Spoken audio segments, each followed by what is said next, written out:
What is up, folks? Welcome back to another live stream repair.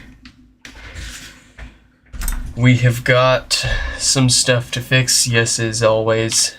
Let's see here what we've got. We're going to start with Isaac with a brick, the blinkies.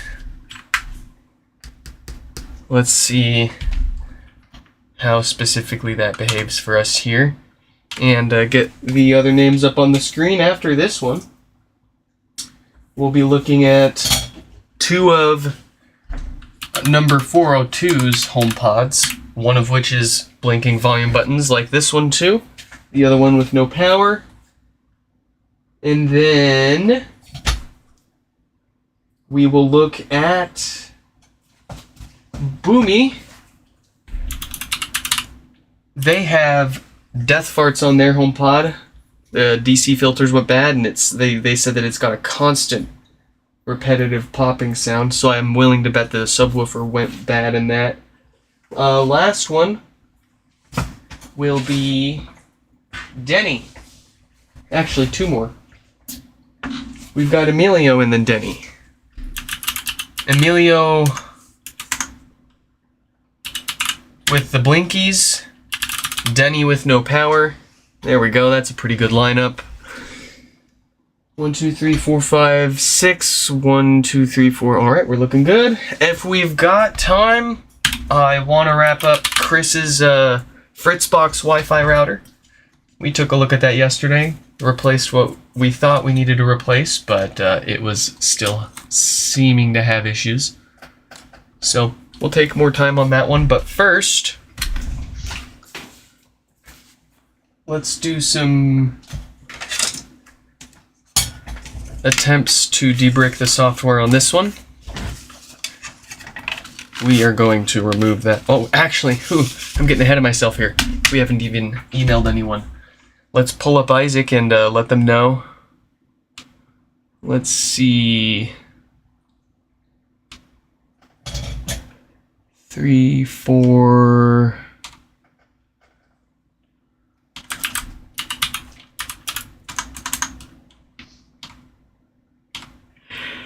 Here we are.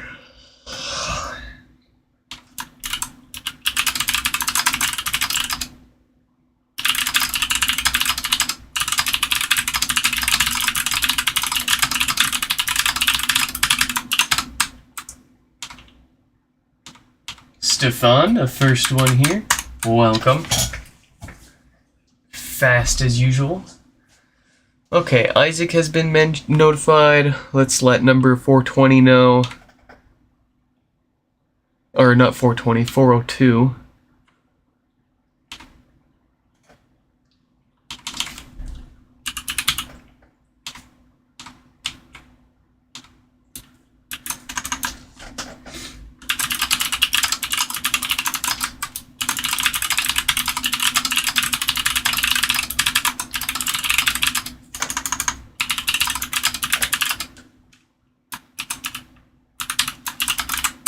There we go.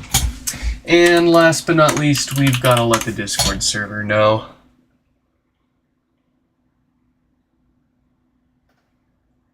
Oh, I've got 15 Discord updates, I guess. It's not like we had Discord open yesterday. What is this? Look at this. Look at this. Oh, it's gone now. It ran away to another monitor.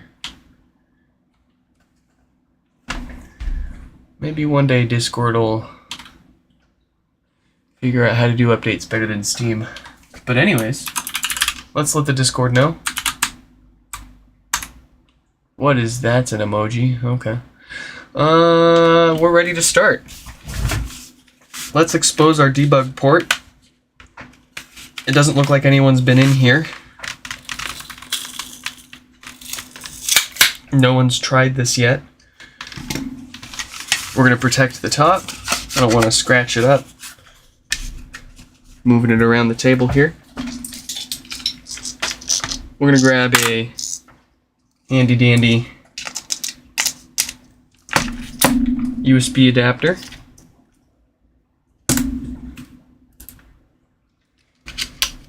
get that screwed in.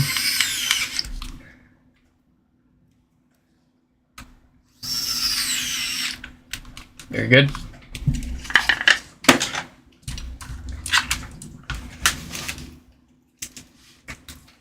Do I... Yes, I knew I still had one in my pocket.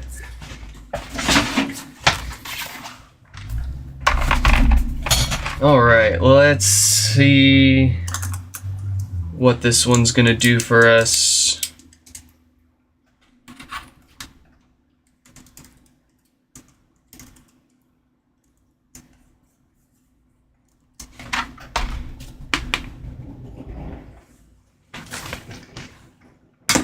Let's plug it into some power. Hit it with the good old pwn. Hit it with a reset. Hit it with a restore. And we'll crack open a room temperature one while we're waiting.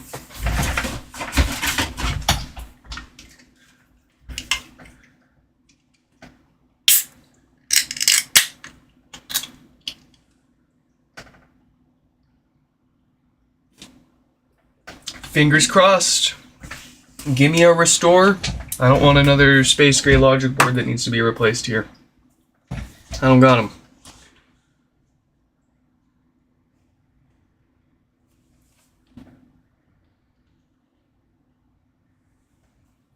It's trying. It's trying.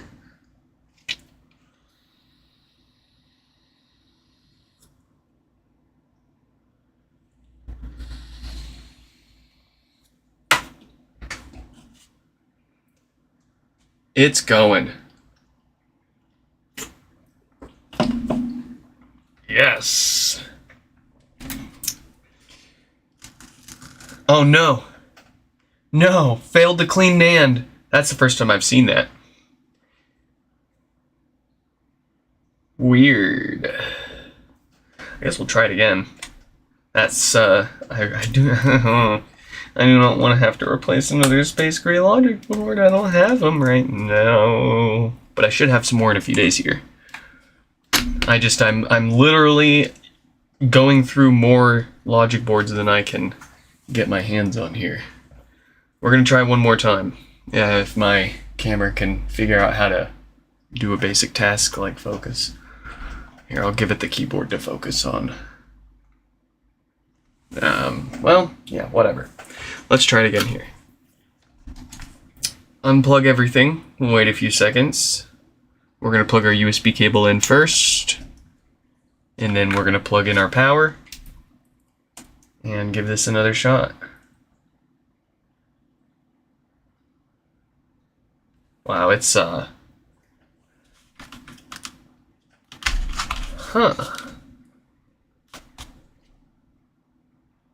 It's not even connected now.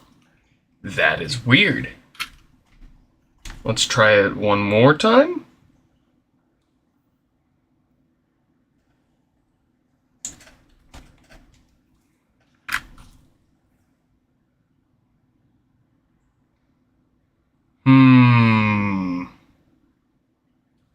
We've definitely got a hardware issue here. Cause it's not even connecting now. Let's sanity check our adapter really quick first. Make sure we didn't bust anything up in this throwing it around my room.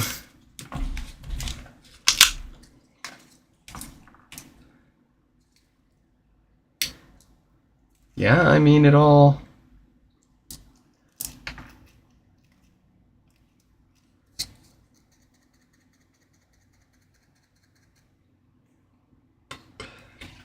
It is,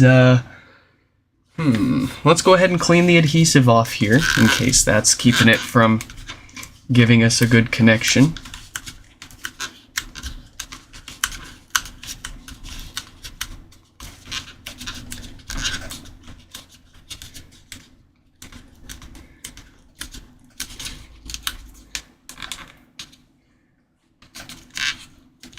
driver. Yeah, let me just reball the NAND real quick. Ouch, Stefan. Ouch. No, I'm not doing any NAND reballs today. I don't have the. I feel it in my gut. It wouldn't be a good idea to try any of those today.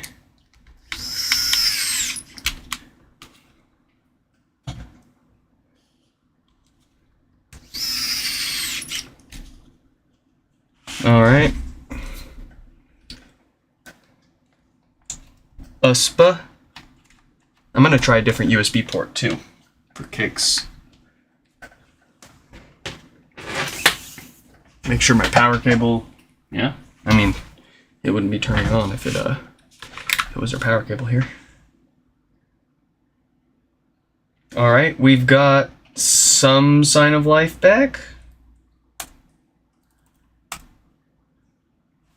Let's give it another go here.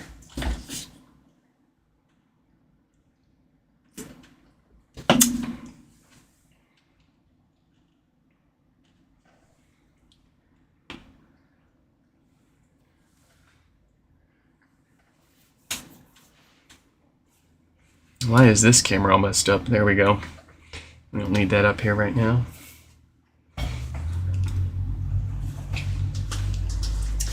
Come on, come on, come on, come on.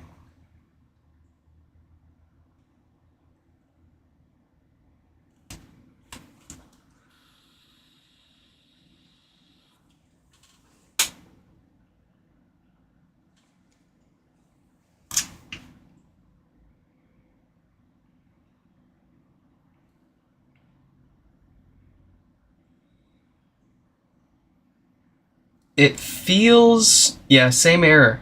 Failed to clean NAND. Okay. This one is going to need more work than we had hoped. Let's see, what number? 432. Let's see what they opted for here.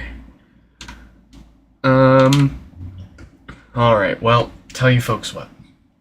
They did opt for fix it no matter what.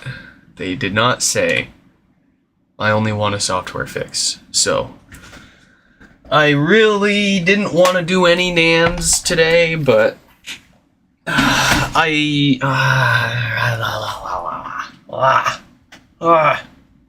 screw it. Screw it. We're gonna do a NAND. We're gonna try here. Only because I don't have any other space gray logic boards at the moment. So their options are, we try to fix their space gray logic board. And if that doesn't work, or if that doesn't work, we will have to let them choose between waiting for us to get another space gray logic board, or if they don't care, we can use a logic board from a white HomePod. If they bring their phone near it, it shows as a white HomePod, but that's really the only difference. Functionally, they all work fine and the same. So some people are particular about making the software of the HomePod match the physical color. Some people don't care. I won't make that choice for them, but we will try at least to save this logic board before we give them that ultimatum.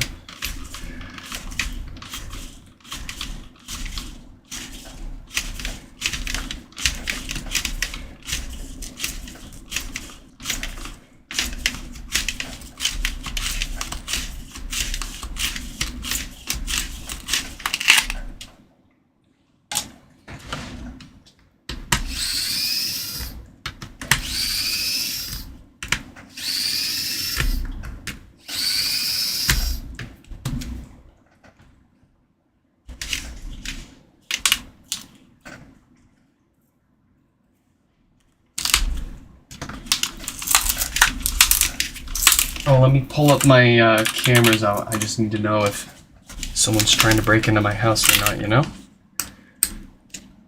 People think that just because there's only one car in the driveway, there's no one home, and they can just willy-nilly break into your house whenever they want.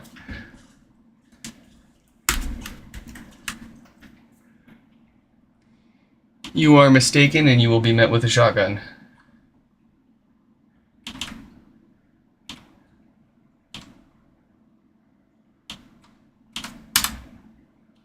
Alright, I got my cameras up. I feel warm and fuzzy now.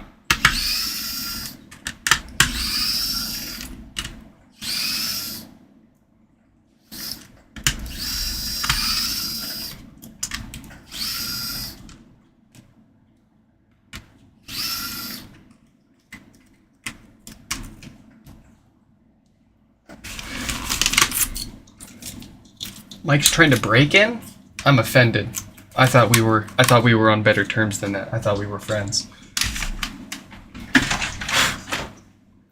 Here is our logic board. Here is the NAND, the storage chip. Yep, looks like they haven't been cleaning their NAND.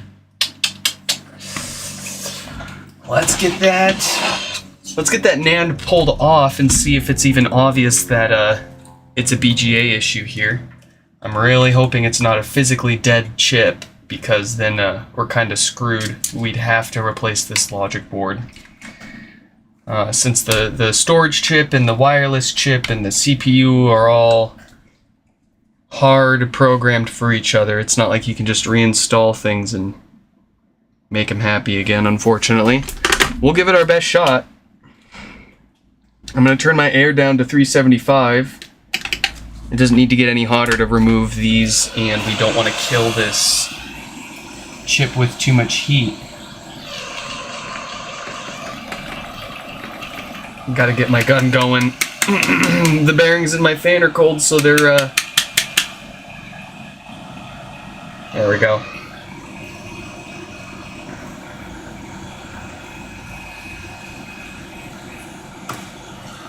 We're going to do this a little more proper than we usually do. And by that I mean we're going to start by just warming up the whole board. We just want it warm. I'm going to stick my hand underneath so I can feel how hot it's getting.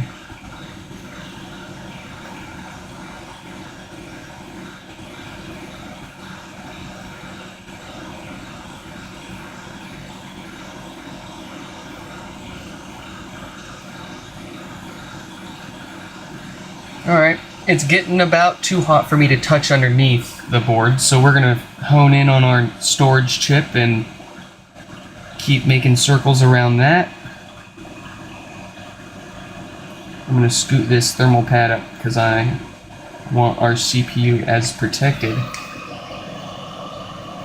as possible.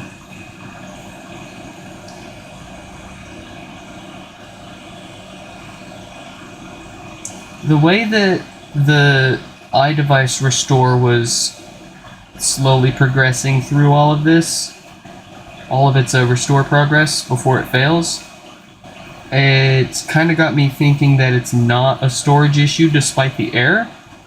I have a feeling it's actually a CPU issue causing it to not connect to the storage chip, but that is not nearly as low-hanging fruit as the BGA on these storage chips. So that's what we can and will try here.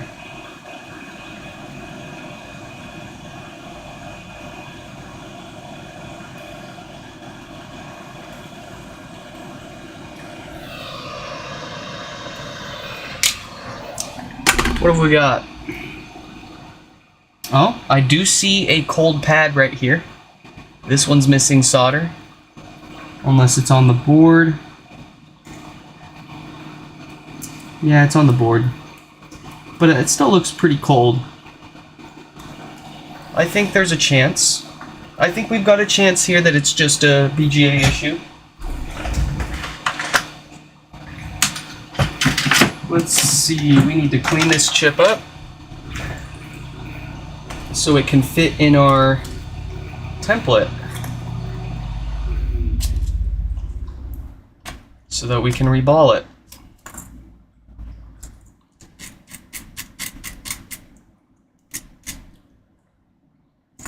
got all this infill.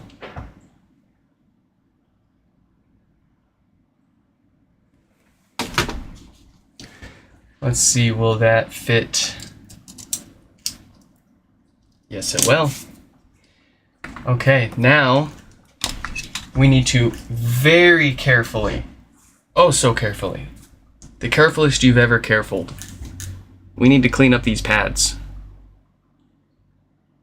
And we got to do it really carefully because they are very, this whole chip is very delicate, and it does not take much to start scratching things up and connecting things together that shouldn't be. Where is my solder wick? Here we are.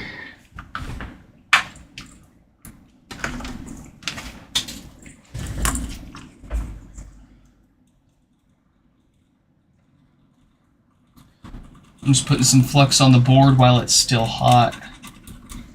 I'm going to put a little bit of flux on our chip here.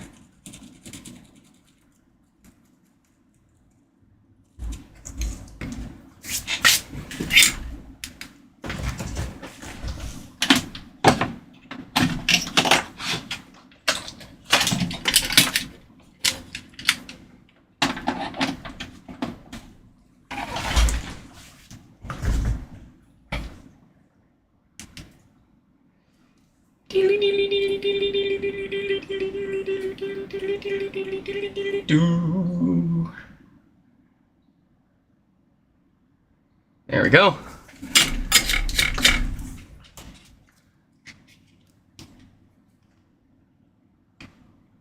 We want to very gently drag this across the pads. We don't want to scrub too hard. We don't want to sit in one area for too long. There we go. I'm going to do one more light pass.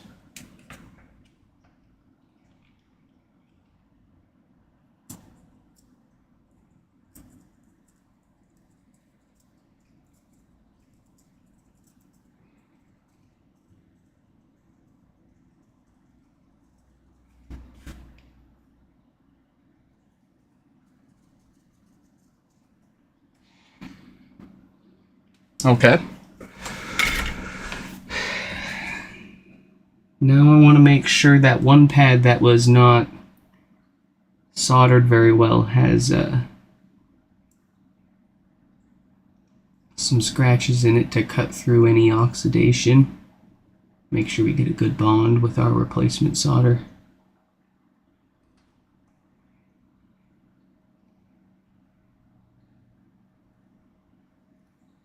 All right, a little bit of rubbing alcohol to clean this up.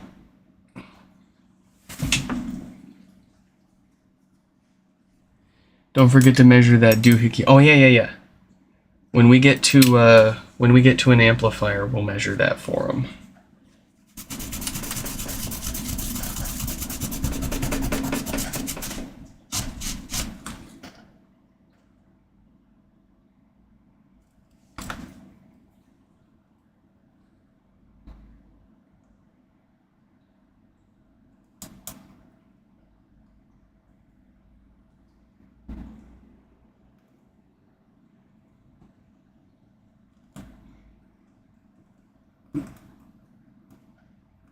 I'm just scratching up a couple of the pads that still look a little dull.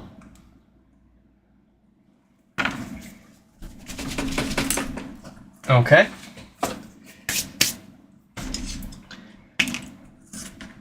Let's grab our board here and clean up the pads on there real quick.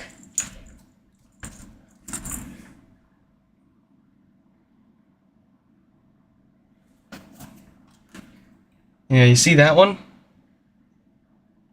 It's kind of weird.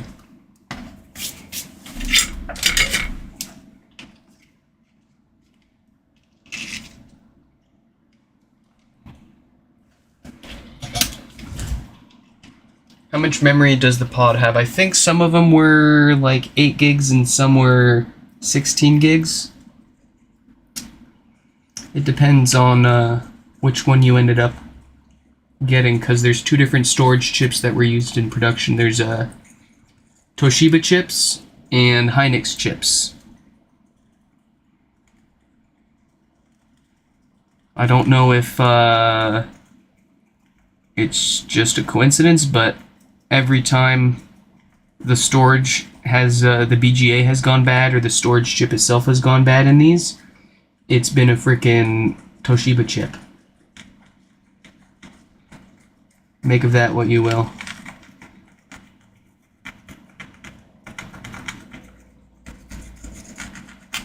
Okay. Let's clean up this real quick with a little bit of rubbing alcohol.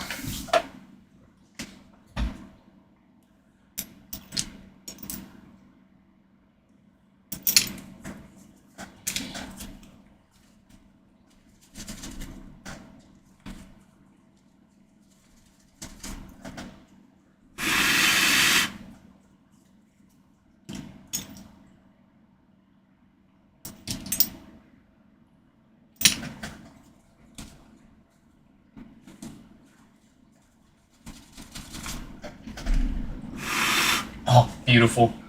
Okay. The fun part. We're gonna grab our NAND here.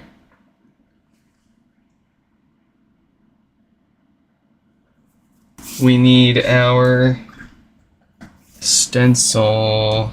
Where did my... Oh. It was hiding. Gotta clean this off real quick.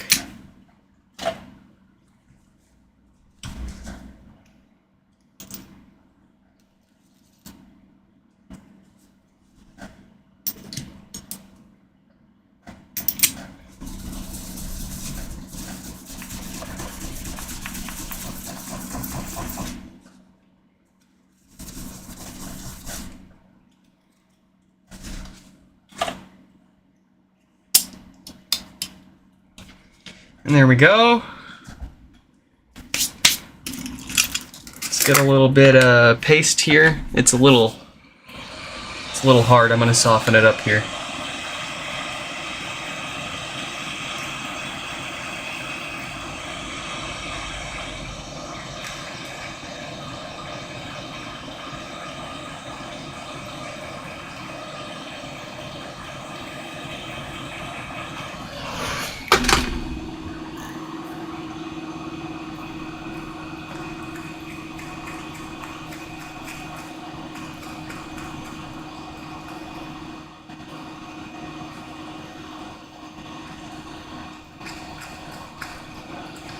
About time for me to get some more.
Wow, perfect spread, first try.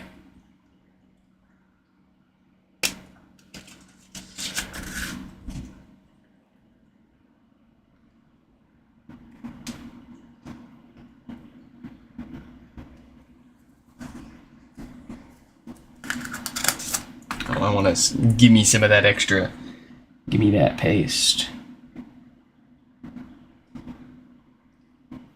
Waste not. Oh, that one's got a hair in it. I'm not gonna put that back. Yucky. And now for my favorite part. We slide this off our magnetic base.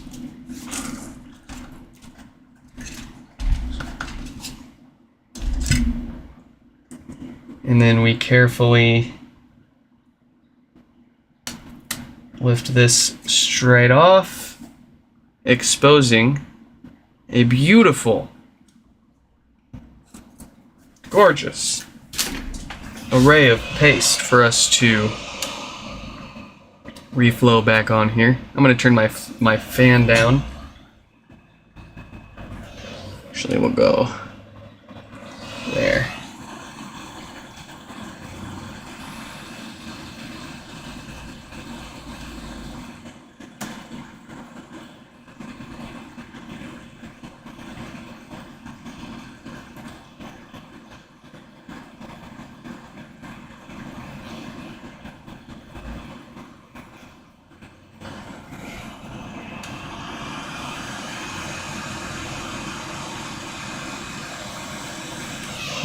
It's kind of glittery, you see that? It hasn't all melted together. So, I'm gonna hit this with a little more flux. And then we can go at it with the heat again and make those nice and pretty.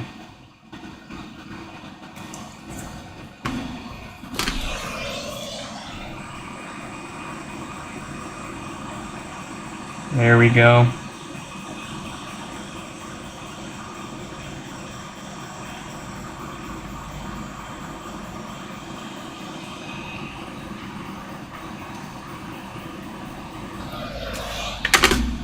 And then we still have a couple of sparklies in there. So we're going to clean that all up. I don't want any of those rogue sparklies getting where they shouldn't and causing issues for us.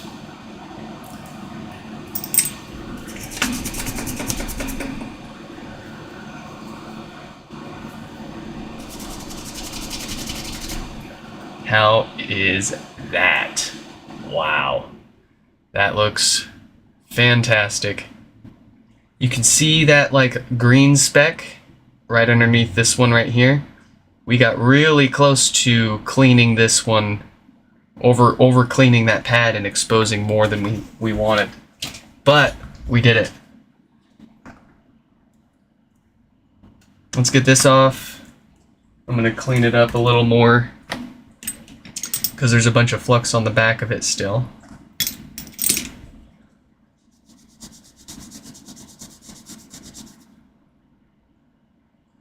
Awesome. We can put that all away.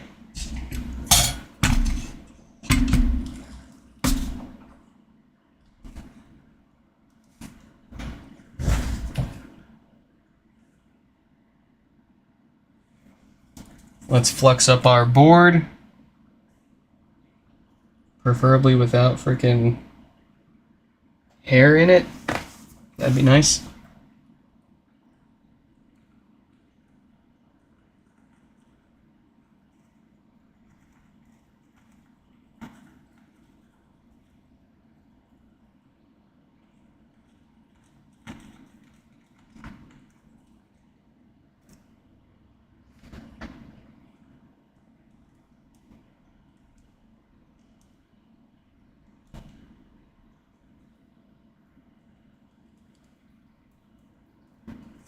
Okay. Let's pop that back in.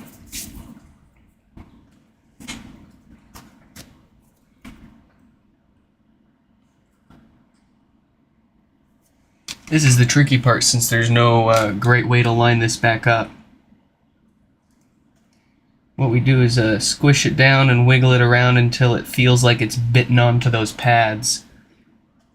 Because there should be a little bit of resistance when it is lined up with those pads perfectly. If it's not sitting right on its own pads, if it's just sitting on the PCB not lined up, then it should slide around a lot easier. But I think that's our best shot here. Let's give it a go with some reflow and oh boy.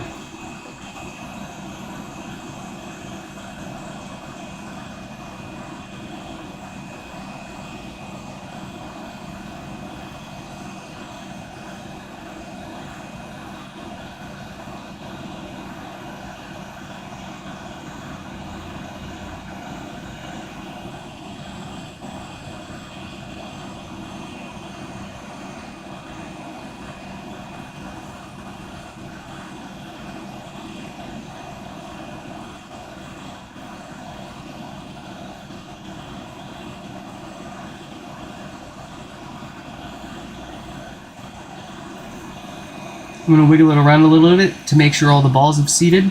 I don't want to push it down, that'll squeeze the balls out.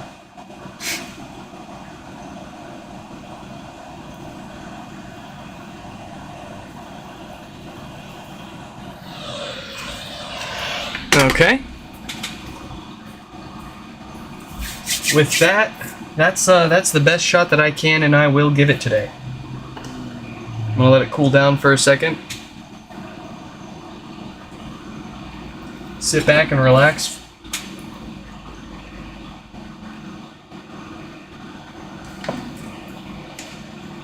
No sense rushing it. We don't want things cooling down at too much of an uneven rate and cracking our brand new BGA there. But I think by now, if we can pick this up with our hands, yep, then we can dry this out, or cool this off a little bit. Maybe throw it across the room? No.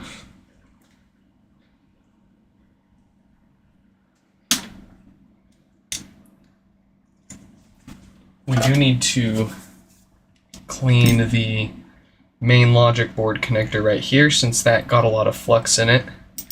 That can keep it from talking to the rest of the HomePod.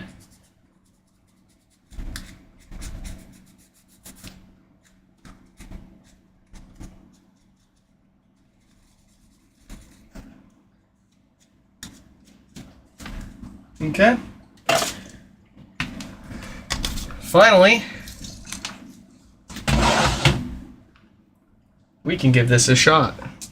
See if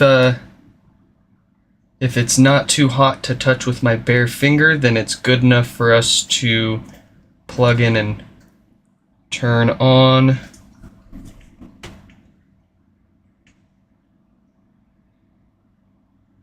It's kind of weird. I need to grab a Q-tip. I see some solder paste on the board, which is weird.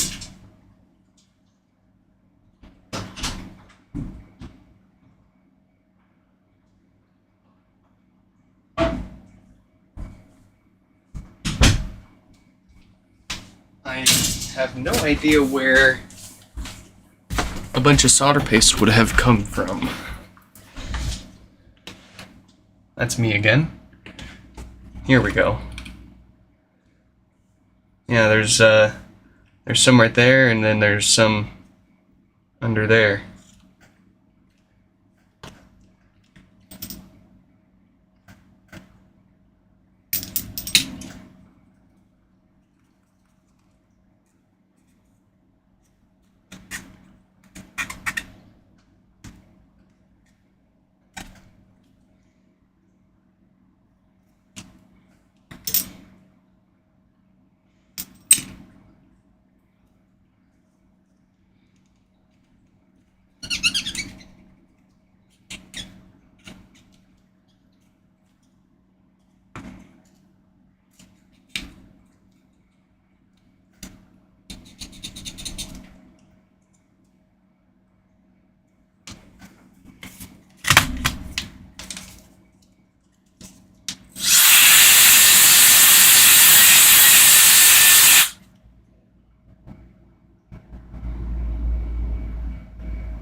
I think we're good.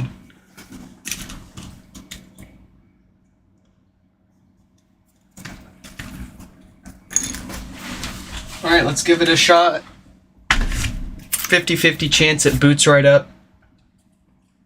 If it doesn't, we need to try another restore on it, because it very well could have put itself in a bad software state due to the hardware issue.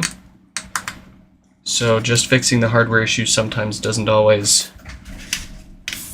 fix any subsequent software issues that happen as a result, and you still need to restore them again after. Bit of a pain,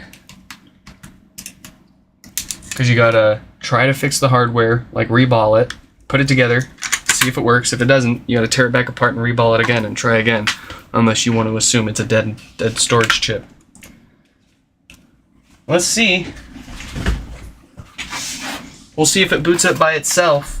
If it doesn't, Then we'll try restoring it again. If it still doesn't restore, we're going to move on to the next HomePod because I will need to get another logic board for this one.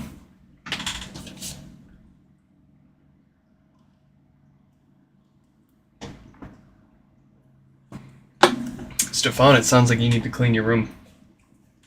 I mean, my room's dirty, but I don't have problems with glass. That sounds painful. That's taking too long. That is taking too long.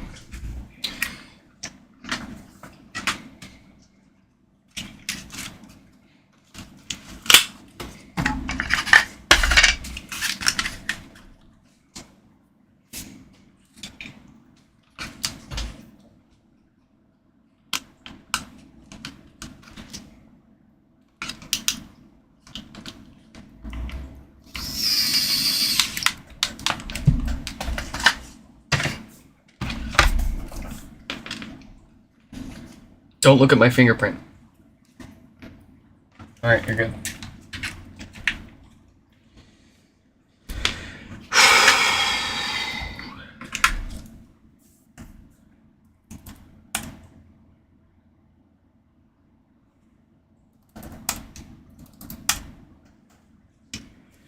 All or nothing. Focus, you piece of crap.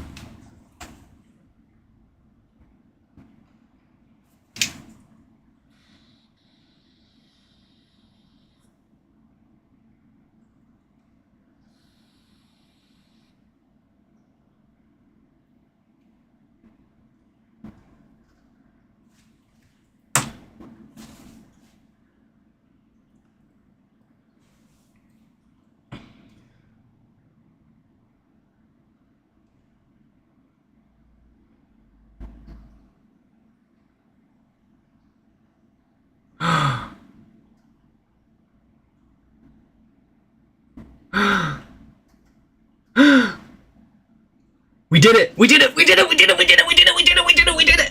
Fuck yeah! Oh, let's go! Woo! Woo! Woo! Woo! Woo!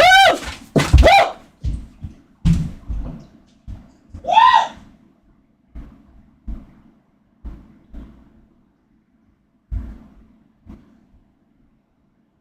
Fuck yeah!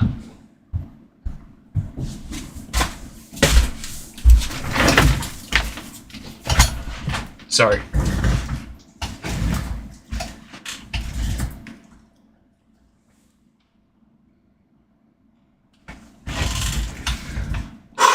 Let's put our laptop to the side for now.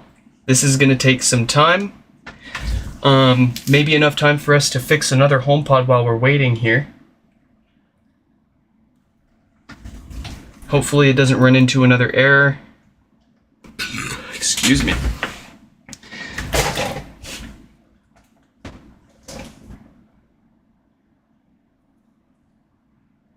We have a restore progress bar. Frickin' amazing. Okay. Let's go ahead and move on to number 402. We'll put that here so we don't mix people up.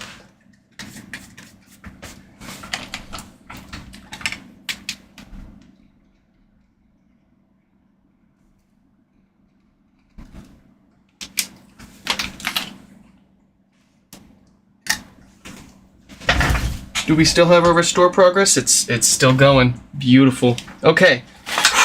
Yes. Yes. Let's multitask here. Oh, that makes me feel so good because that took like 40 minutes to get to that point. So for it all not to be wasted at all, that's a especially when I don't have any space gray logic boards, man, like they would have had to wait for that if they really wanted another one.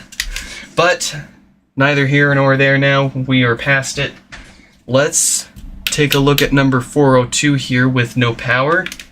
I forgot to use the other power cord So I don't know how much power it's drawing from the wall, but it's certainly not powering up. Chances are it's the same dead diode. We'll go ahead and crack it open here. See what it's got inside for us. 402 has a second HomePod after this one. It's got the blinkies. So let's hope we have better luck off the bat with the software restore on that one when we get to it. But I mean, I'm feeling pretty good about the reballs. So if it needs it, I think we'll go for it.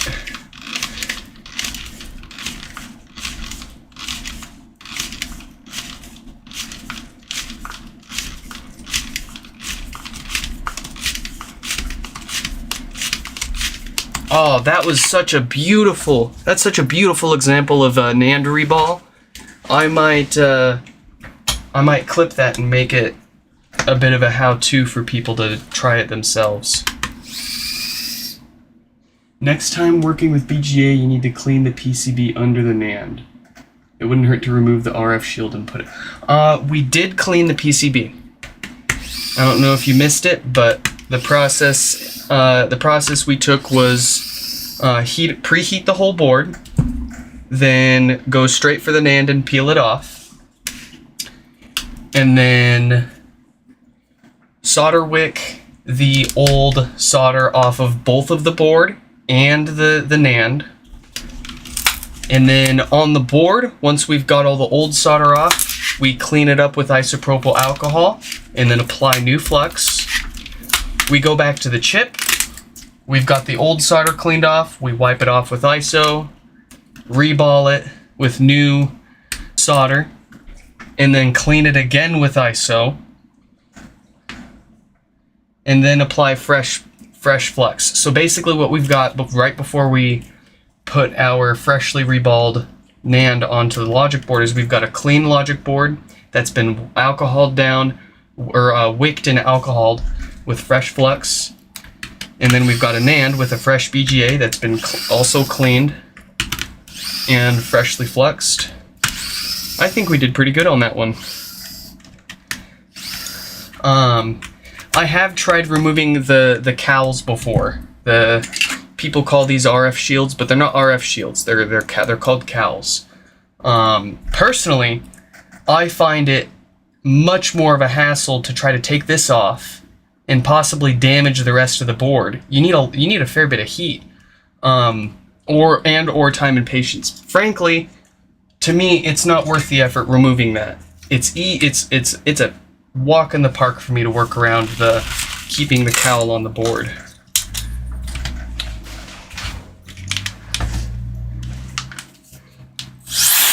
Oof!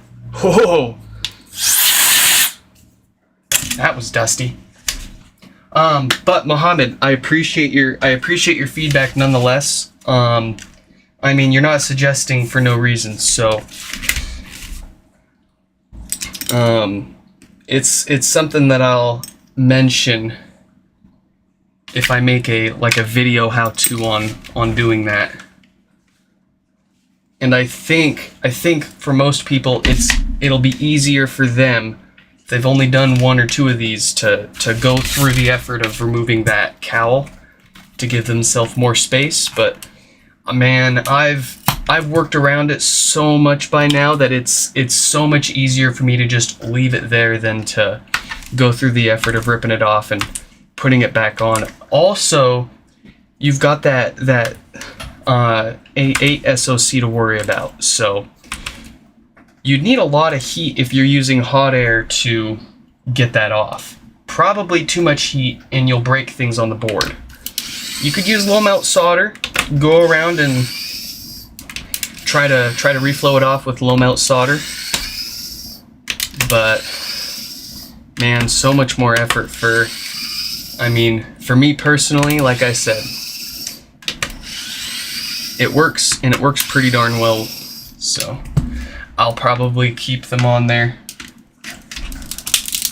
But I'll suggest other people, and I'll do it myself on video so other people know how to do it if they really want to.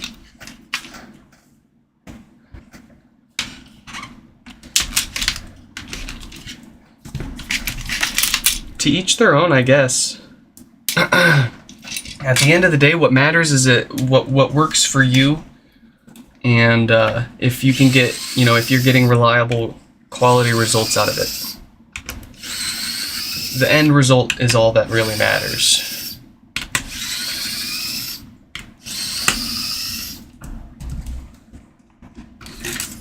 Where is the restore progress on Isaac's pod here?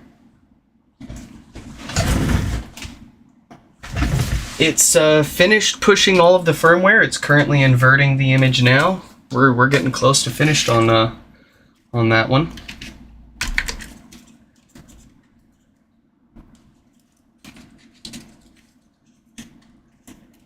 Oh, Kurt, welcome. I just saw your super chat. Thank you so much.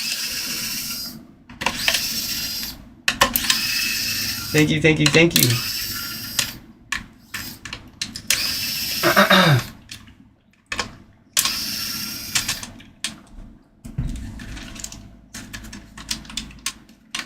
Peter, glad you could make it. I was trying to keep you anonymous, but hey, well, the only people that might bug you is Mike. He might want to buy your HomePods, but oh yeah, there it is. There it is. Oh, I'm behind.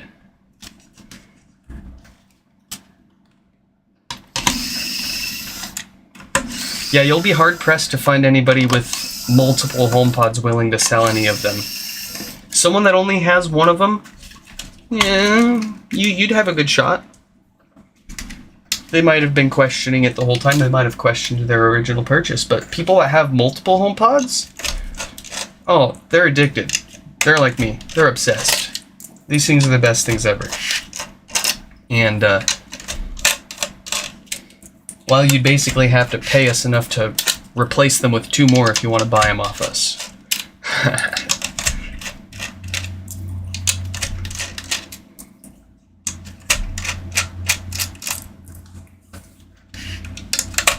Yeah, we'll crack another beer open when we get this amp out.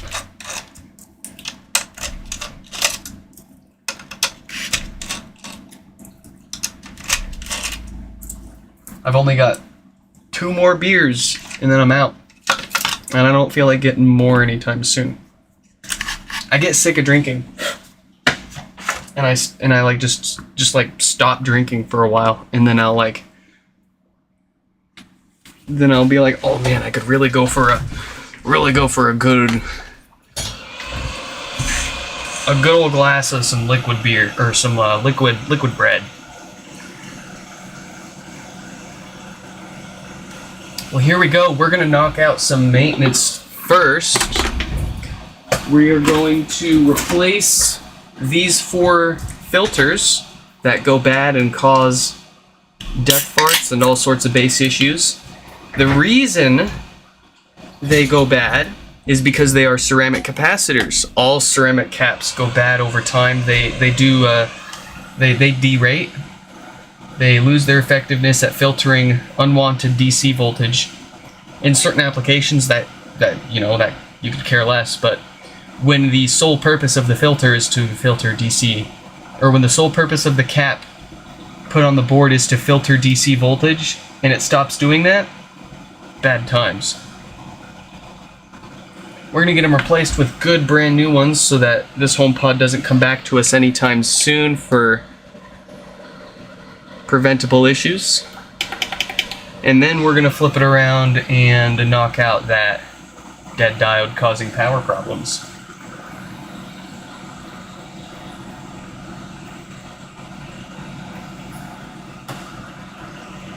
And then after we get this board reconditioned, we've got someone in our Discord server asking about the values of a certain part. So we'll get this board working. We'll take some measurements for them. How is Isaac looking? Restore finished. Oh, buddy. You know what that means.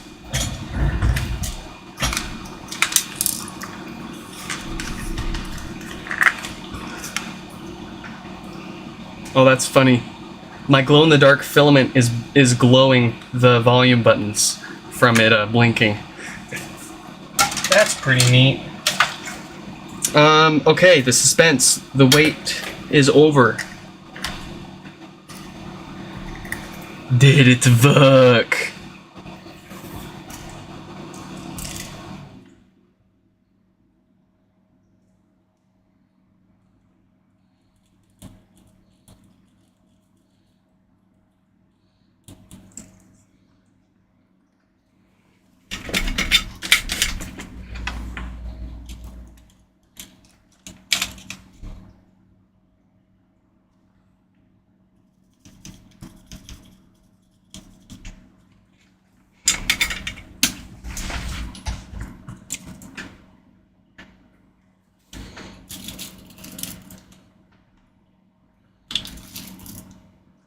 How long do the filters typically take to degenerate? That is an excellent question.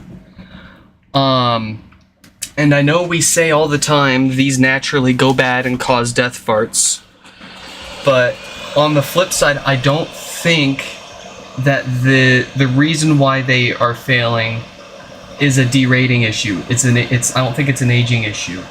I think it's just a low quality part they used. Wow. Okay, well that's working, but it sounds like the subwoofer got bent up at some point, so we'll fix that up as part of the hardware maintenance that they opted for.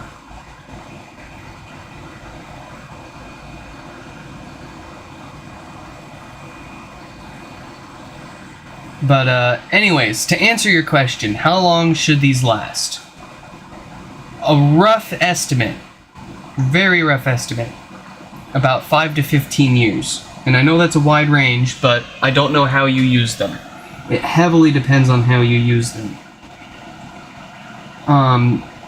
They decay with time, but they can also decay with use. So the heavier you use it, potentially the quicker they decay. But the reason why I don't think that most of these fail due to an age issue is because we've been doing death farts repairs on these. We've seen these doing death farts as early as like a year or so after their production. That is incredibly odd. That's pretty wild for a capacitor to age in a matter of 2 years to the point where it's causing issues like that. And considering all of the ones that we've gotten in that early on, that we gave new filters, that have been working for 2-3+ years now without issues since, I think it's just low quality caps and filters they used.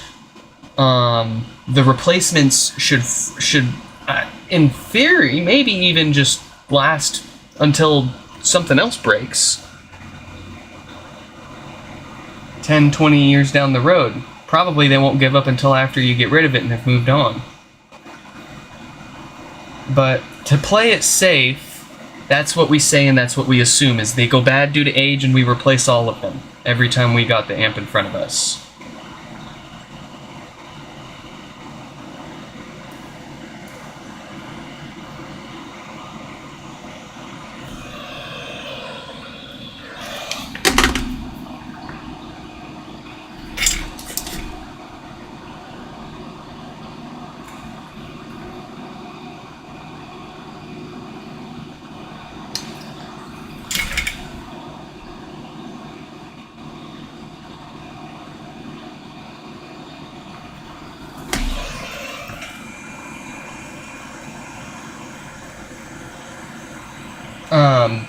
There is a formula, there is a way to calculate the estimated lifespan of your filters, but we don't have enough info about the amp board itself. If we had schematics, we could plug the numbers in and calculate it.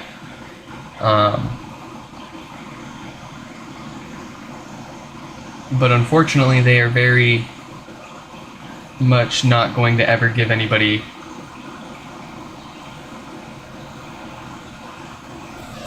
those schematics. Someone's gonna have to leak them.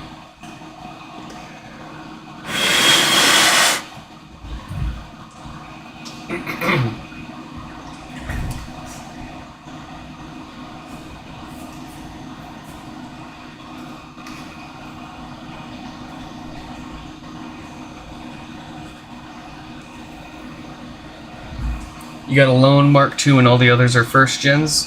Hell yeah. Let me guess, you got the second gen because you wanted the newer hardware, you wanted to see if it was better or nicer.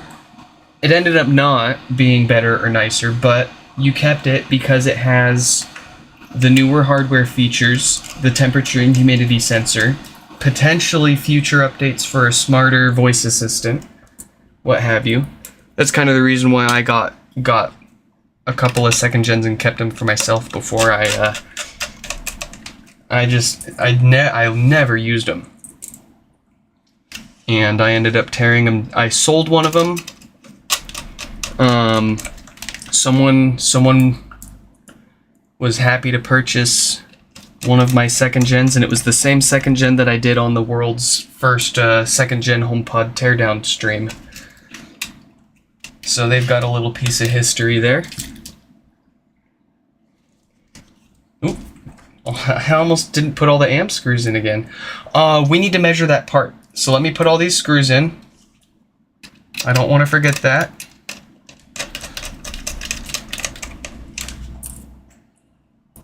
Can I get to it from here? I can.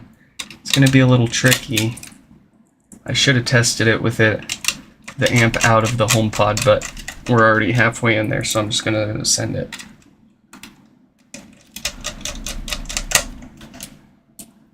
Yeah, someone in our Discord server is asking for the values of a certain part that they lost attempting their own repairs. So we'll get this turned on really quick after I get these screws in. Nice little opportunity to make sure, I guess, things are working before we put it all the way back together, but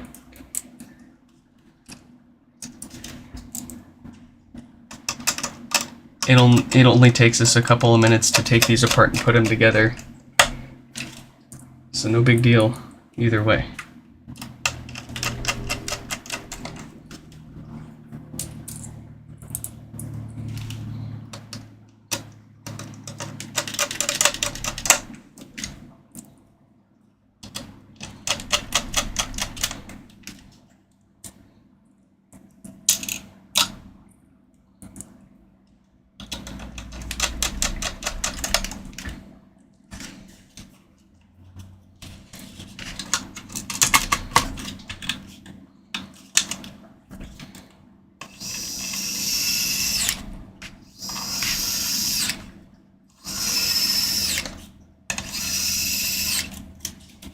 Might have a coloring stream tonight. I'm trying to fix as many as we can so we can get to it later. We're trying. Okay, what we need to measure is a capacitor right next to our Schottky diode right here. So we'll get this turned on. Grab our display and logic board.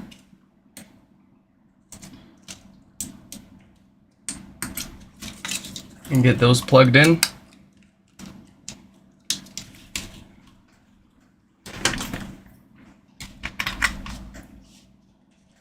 And we've got power. We'll grab my multimeter. We've already identified that this is like it's about a 10 nanofarad capacitor. Kind of a weird value, but it is what it is. What we need to know is the DC voltage rating of this capacitor. Now, if we had schematics for the board, that'd be easy to figure out. We just look at what they put on there, but we don't. And there's a few ways you can. There's no way to know what voltage rating that capacitor is. What we have to do is turn it on, get it working, and measure how much voltage is seen across that capacitor, and then estimate a safe buffer above that to give ourselves a voltage rating for our cap. So for example, if it's only seeing 6 volts across itself, then we'd be good with a 10 volt capacitor or anything higher. Let's see here. And I've already checked. I know that the capacitor is not generating its own positive and negative. It does use a common ground, so I can put one of my probes on a common ground. I'm going to really quick make sure that we do have a good ground. Yes. We're going to switch to voltage reading mode. I'm going to stick my fine probe on here. And very carefully. Actually, what we can do as well, because it's in a really tough spot. It's in a tough spot, and there's a good chance that I accidentally bridge another component next to it with my probes. And I don't want to break a perfectly working board over some exploration. I'm gonna grab a parts board here, and we're gonna see where that pad on the capacitor is all connected to on the board.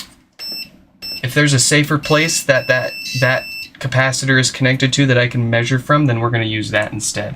So I'm in continuity mode. We can see, actually I'll bring you guys up close too so you can tell what I'm trying to do here. Here is the capacitor that we are trying to measure. And this is the pad that we need to measure our positive. And you can see it's close to a lot of other stuff. So that's a little tricky. But what we can see is what else this is connected to. I believe it's connected to this pin of the step down. Yes, it is. I am much more comfortable sticking my probe on this pin of the step down than trying to fit it on there inside of that HomePod.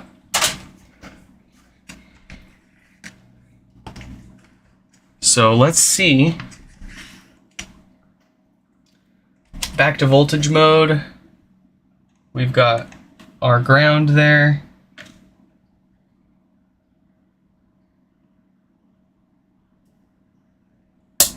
Ooh. Yeah, see, that's what I didn't want to do.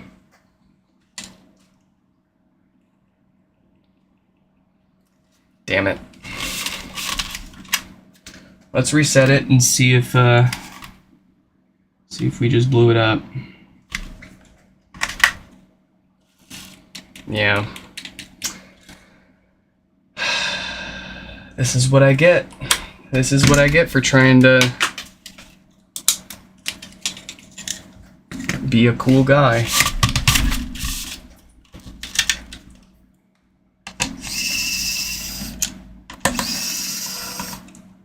This is what I get for trying to help people out.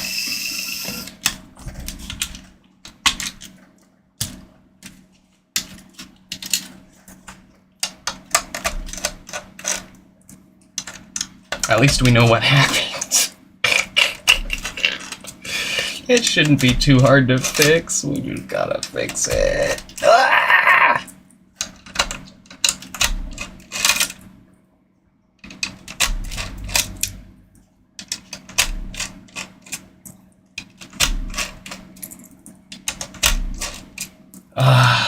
You know, okay, I did get a chance to see the voltage reading. We were doing 48 volts. So there's your answer. There's your answer. That cap sees 48 volts. So you need something probably like 60 volts rated or better. You're welcome.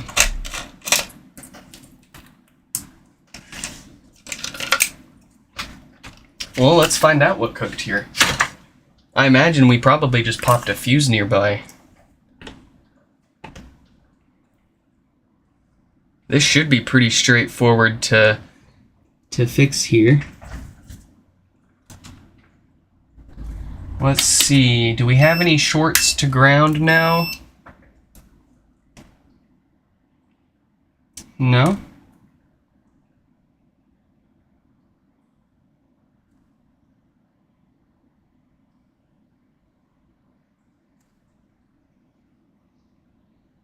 Okay, so what we need to know, what I think I did was I bridged these two pads together. So what does this pad connect to?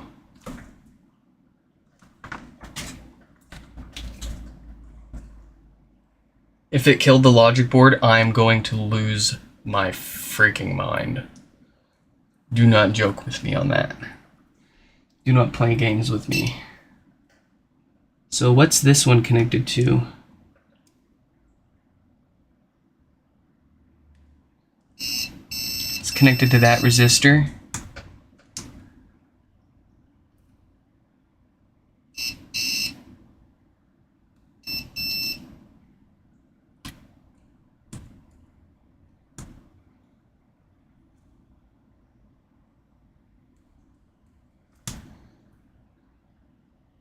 What else does it connect to? Is it literally just that one resistor? Oh no. It's a couple of things down here. Okay, here's what we're gonna do.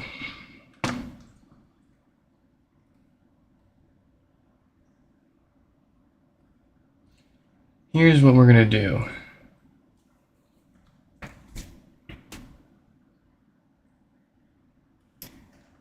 I'm gonna use my gut here and replace the... Actually, let's plug it in and see what kind of power draw we get really fast.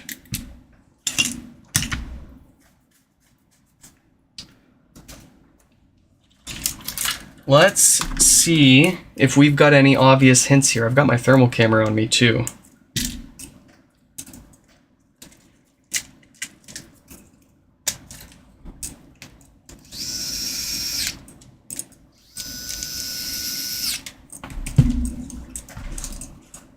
Let's get Isaac out of the way here. We don't need to keep them over here taking up space. We'll knock out their hardware maintenance on the next stream.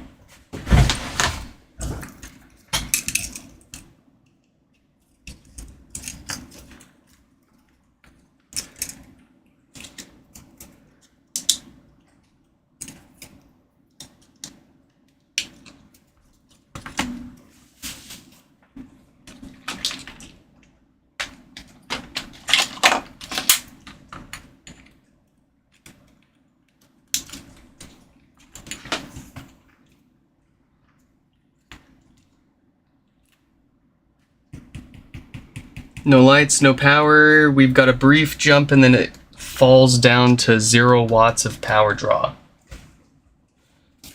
So I'm not expecting to see anything heating up on the board here, but let's see. I think we probably just killed the step down converter. That's no big deal. Yeah, nothing's getting warm here.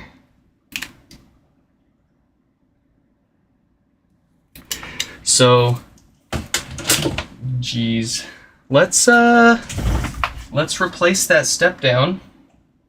Here we go. I've got a board here that had no base, so it's definitely got a good step down. I'm gonna pull a few parts off of here. I want the step down, and I want a couple of resistors right next to it, just in case we blew those up.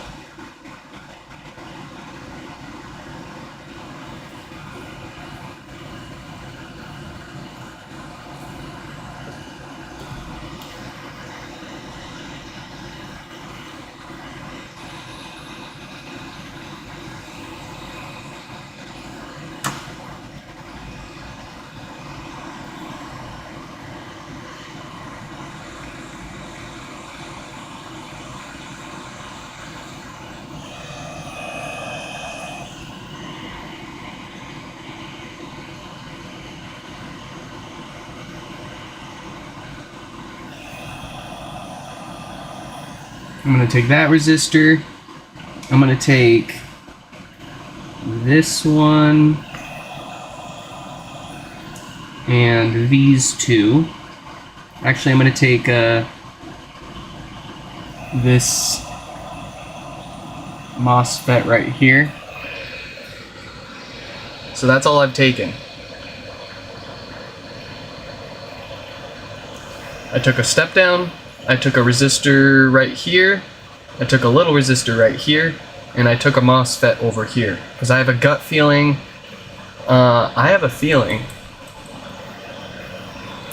it's actually just the MOSFET.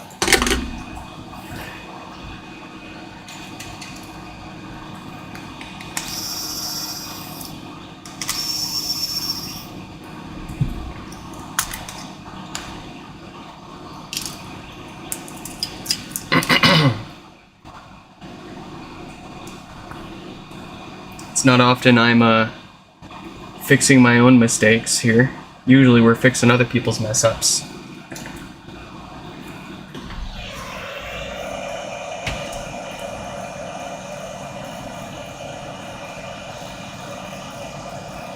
Oh yeah, nope. You see it? You can see it now. That MOSFET. I was right. There's a hole in our MOSFET. I bet you that's the only thing that went bad. Let's get that replaced.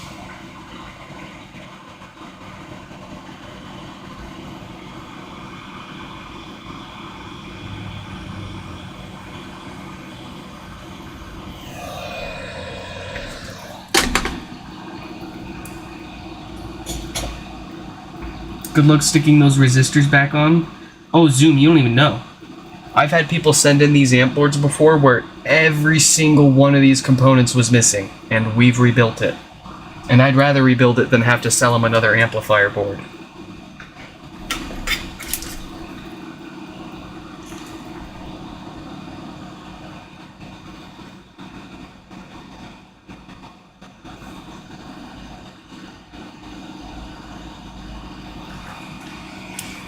Tinning those pads is really difficult.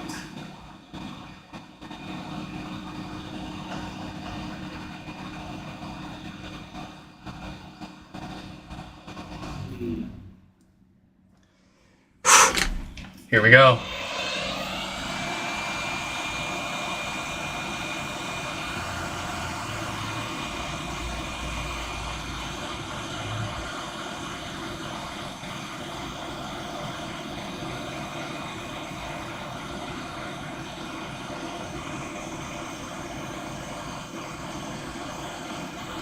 I think it's on there. It looks like it moved. I'm gonna give it a little poke. Okay. What do you guys think?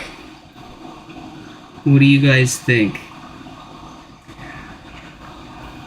I think that's it.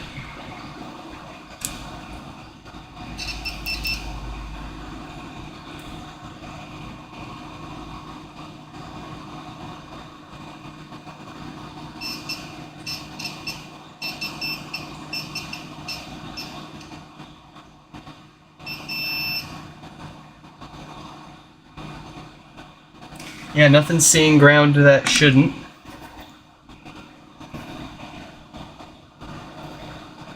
You should really get a different tip for your iron. I totally agree with that. Right now I'm just rocking what it came with. I did buy a very fine needle tip, but I need to get a whole set. I just don't want to spend the money on them right now.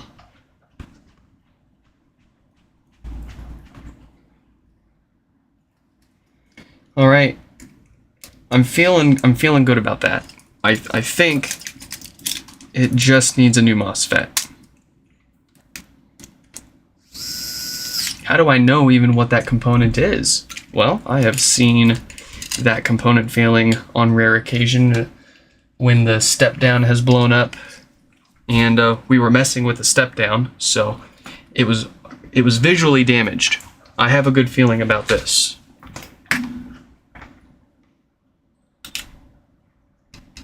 Ah, still no worky. All right, let's give it a new step down and a new resistor.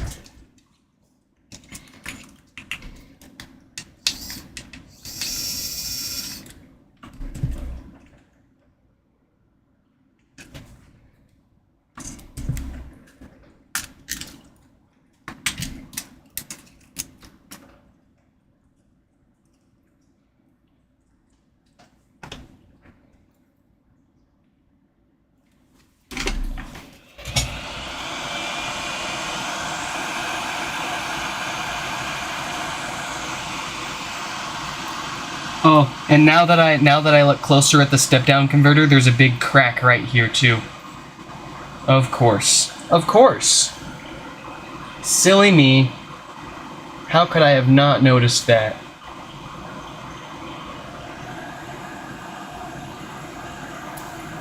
Oh wow.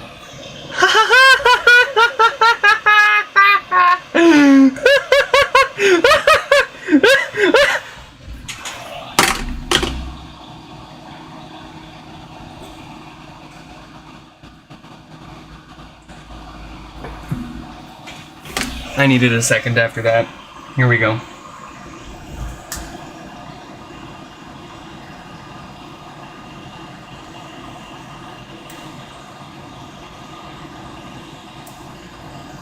Wow. You do not know how lucky we just got right there that didn't just knock everything else off the board. Goodness. Ooh.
I mean, of course the step down went bad. Of course the step down blew up.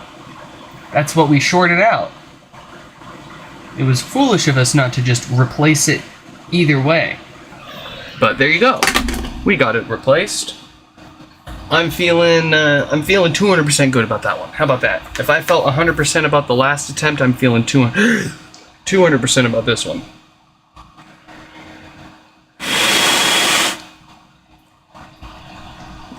Usually, when you plug these into power, and they don't pull any power from the wall, and it's not a blown fuse, it's that step down or that MOSFET, or both.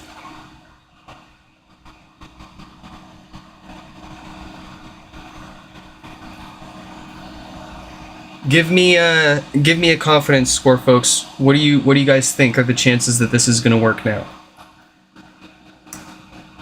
High, low? You're certain? You're certain it'll work? You're certain we goofed it up and we're not going to get this working again? Take your shots. Take your guesses.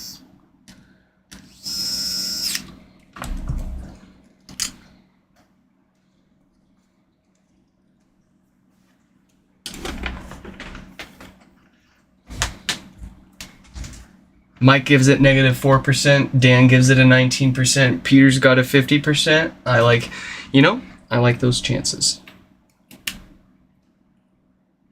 Guess what, suckers? I got it working again. I know what I'm doing here. Oh, kinda. I know enough to get in trouble and get myself back out of it at least.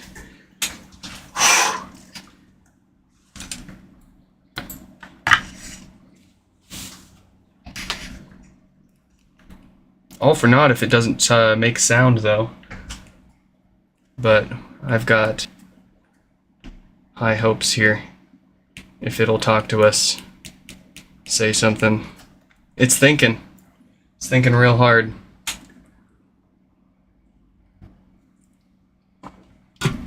It's like 4 watts of thinking right there. Oh?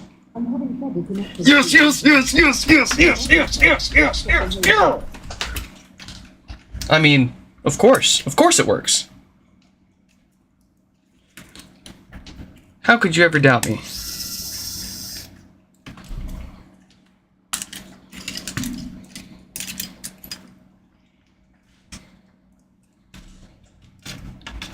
All right, back in you go.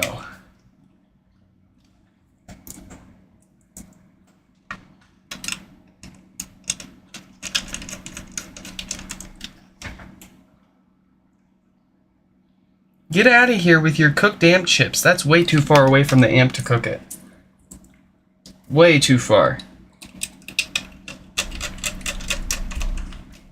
If anything, we had a small chance of killing the main amp controller or the logic board itself. And there you go, we got pretty lucky. But the amp chip itself is way too far down the line, unless we were. I mean, there's ways, but it's not gonna really happen by itself. What is the highest power draw you've seen from a working HomePod? I think like 60, upwards of 70 watts. I think some other people have measured about 75, 80 watts up to.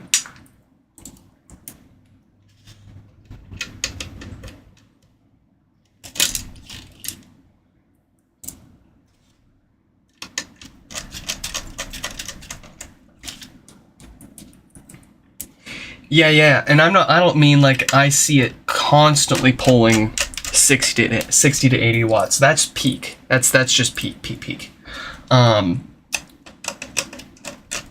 RMS, like normal, like in between the peaks, I would give it an average of about a light bulb, a couple of watts. Most music playback that doesn't use too much bass, usually under 10-15 watts.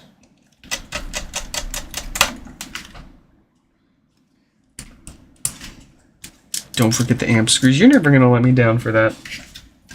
But I deserve it.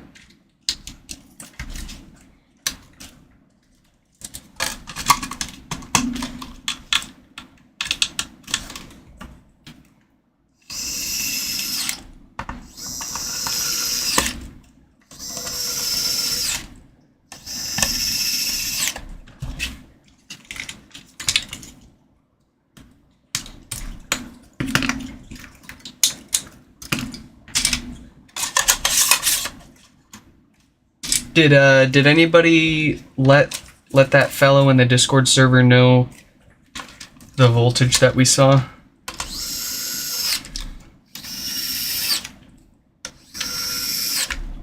You're welcome to steal my thunder and take the credit.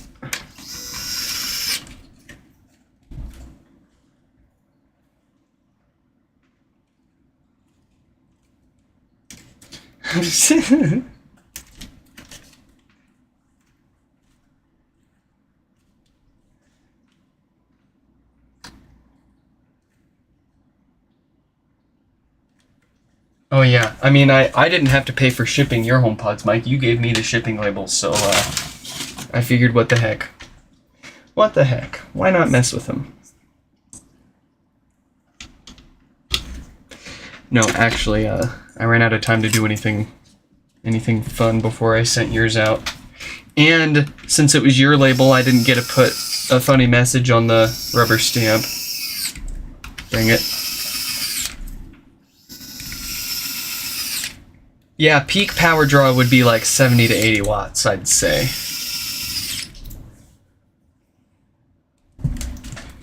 I don't think my kilowatt tells me peak, otherwise I would check that.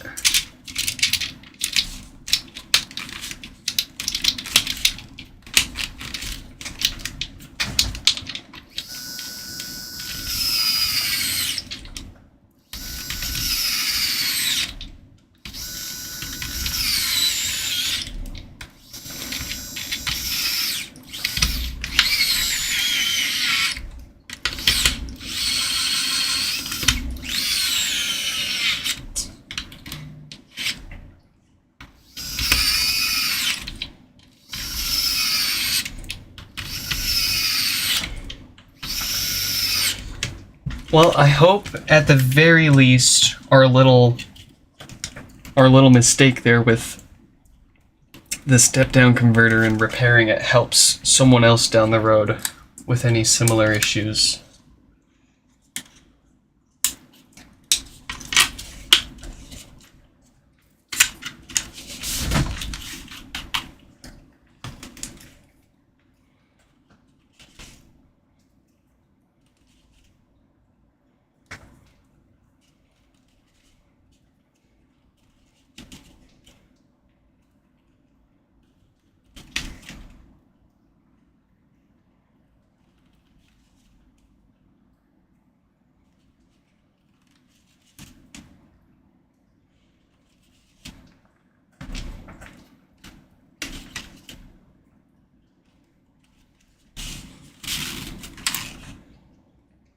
What's your power budget, Zoom?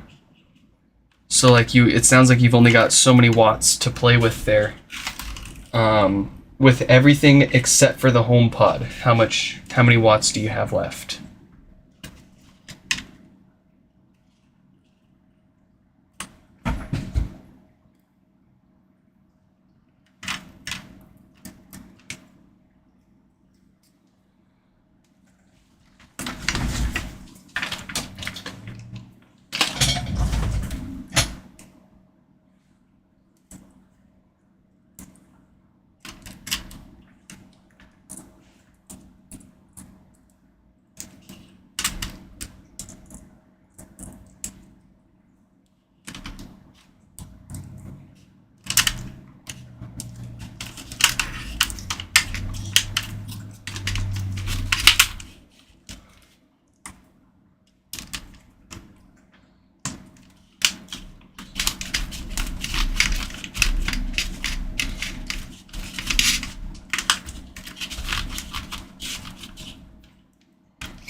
Lol, your socket limit is freaking 3 kilowatts.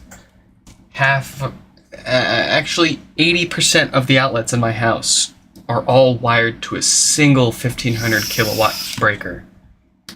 Or 15 amp breaker. I could only dream of pulling 3000 kilowatts. Or 3 kilowatts across my whole house, let alone all of my outlets, let alone a single outlet. Gah!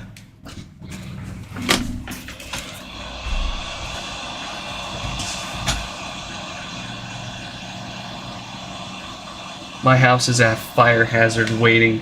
It's just a freaking big old fire waiting to happen, and that's not even talking about my janky setups. That's talking about the freaking recalled Zensko electrical wiring and breaker panel that are known to cause house fires. But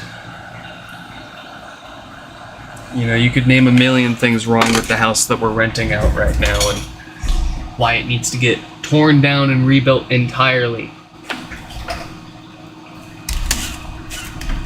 But they're not going to do that so long as people keep willing to move in and pay rent, so. Well, let's see. Let's see what it's got.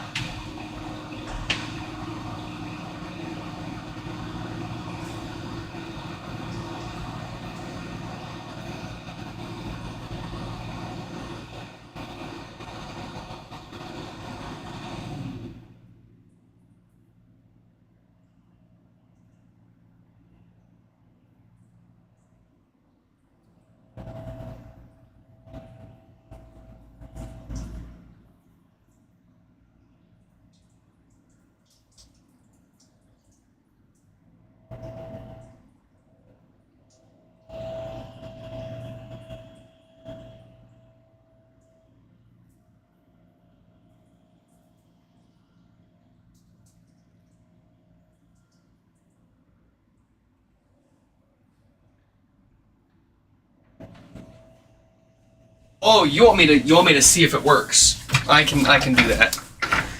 I guess we can see if it works.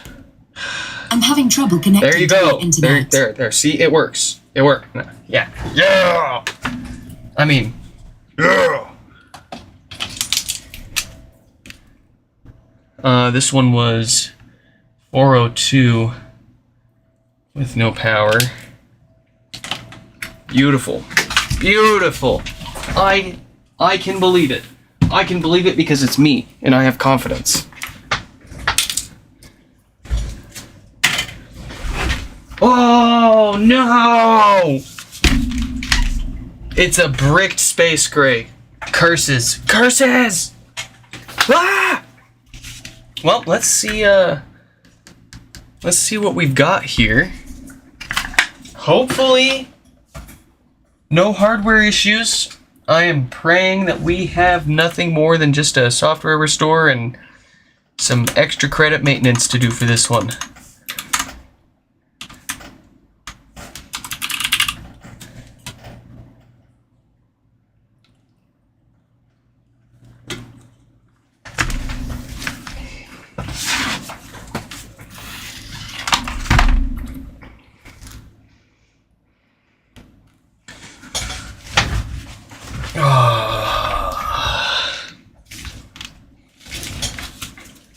I'll go ahead and get the base off while it's while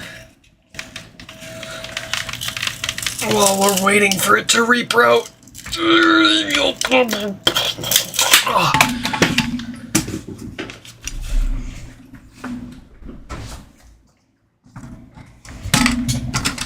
don't want to lose that one. That one's Isaac's. We'll stick that onto Isaac's HomePod. Alright, we've got the blinkies for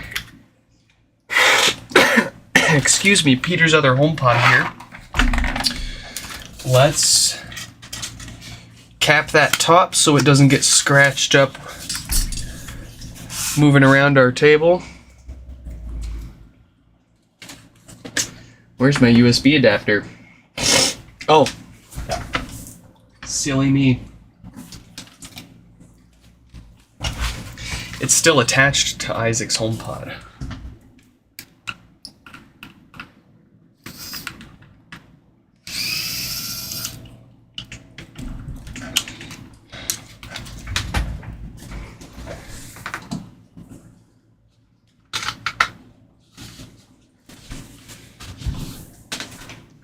Okay.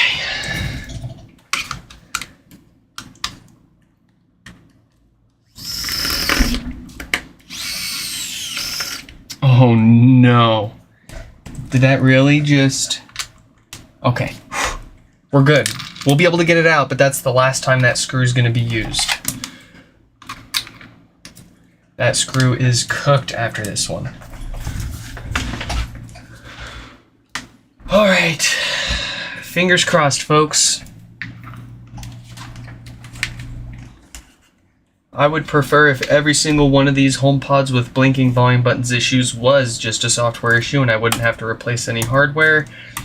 And heck, I'd go as far as to say I would much rather make less money on each of these repairs just being software issues than having to do a bunch of hardware shit and justify the cost with some extra maintenance.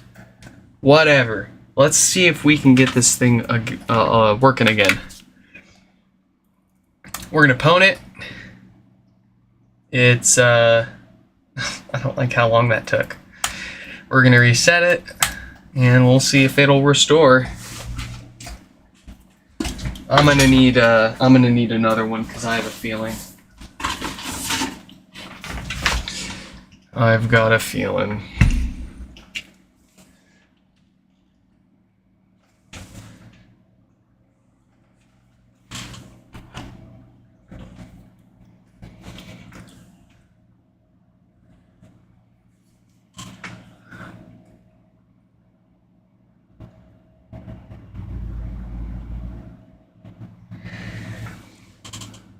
That is taking way too long to get into restore mode. Oh!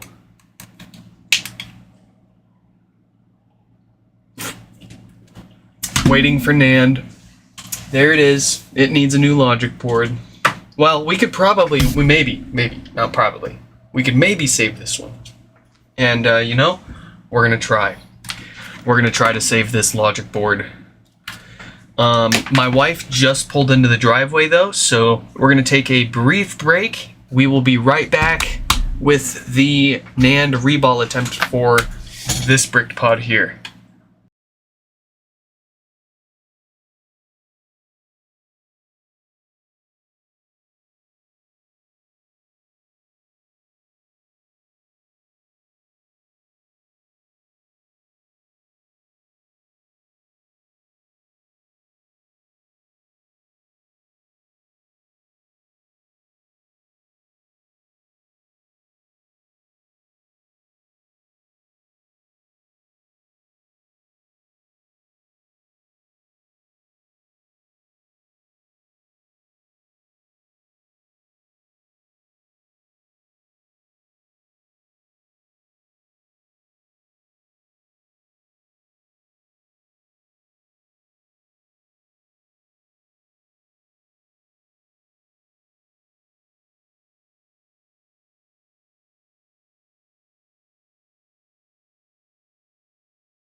What is up? Welcome back. I got some Funyuns.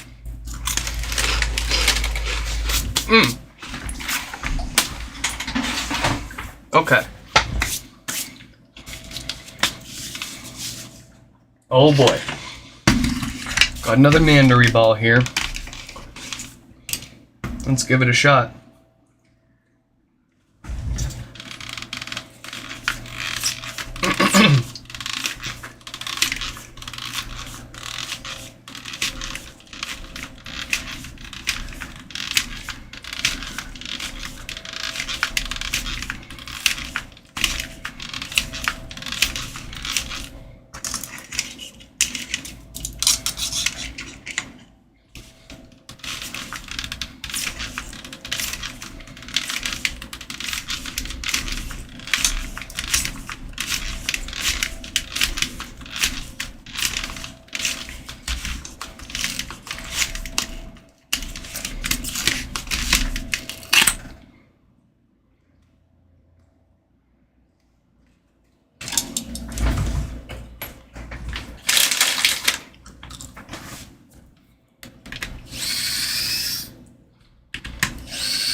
Why?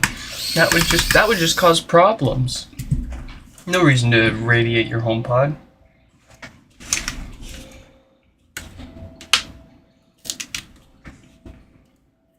It's not like it's going to turn it into a Geiger counter or anything.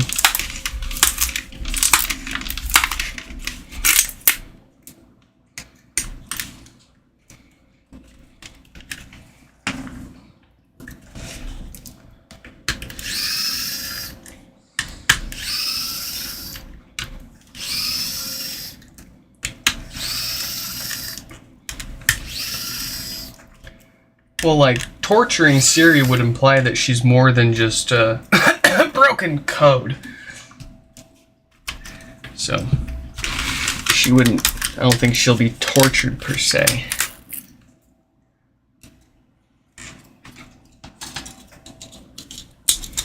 Maybe slightly annoyed. Why am I've got my wolf box. Oof! That was some dust. Ah, great little duster though. 9 out of 10. Would recommend. 9 out of 10 would buy again in an alternate life. Okay.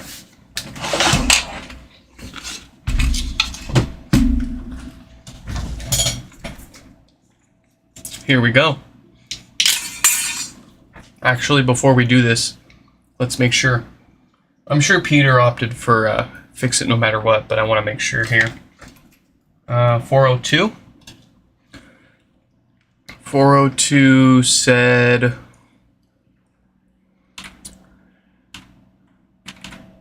Yeah, you said fix it no matter what, so we're going to fix it.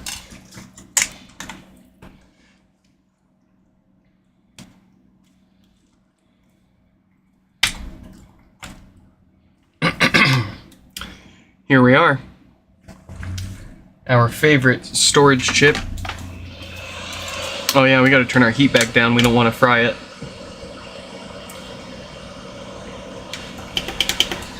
There we go. We'll preheat the whole board.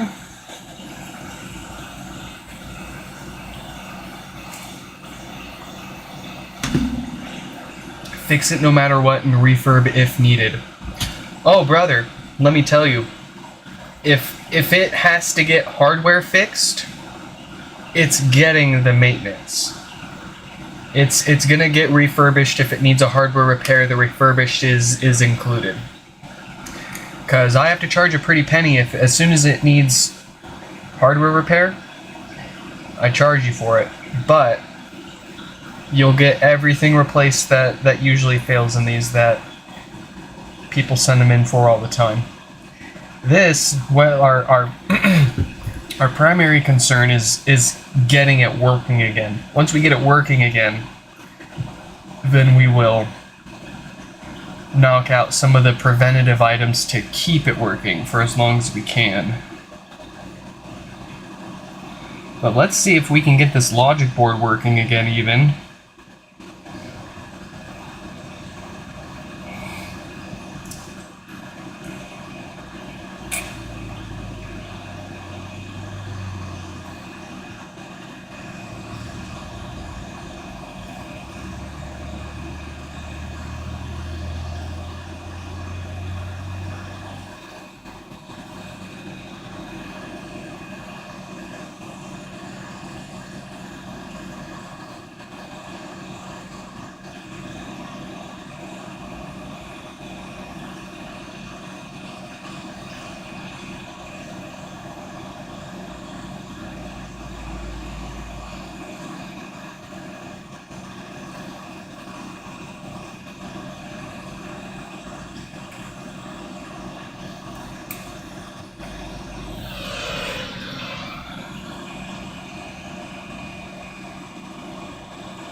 Alright.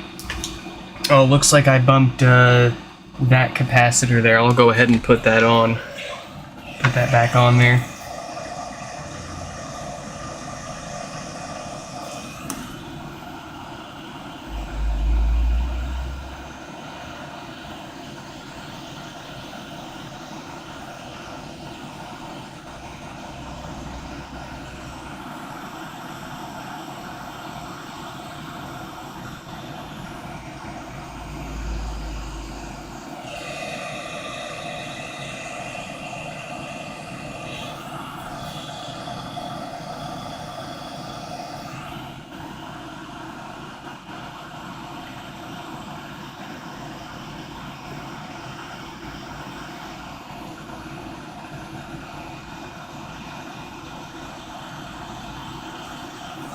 Alright, I have replaced the capacitor that I had dislodged.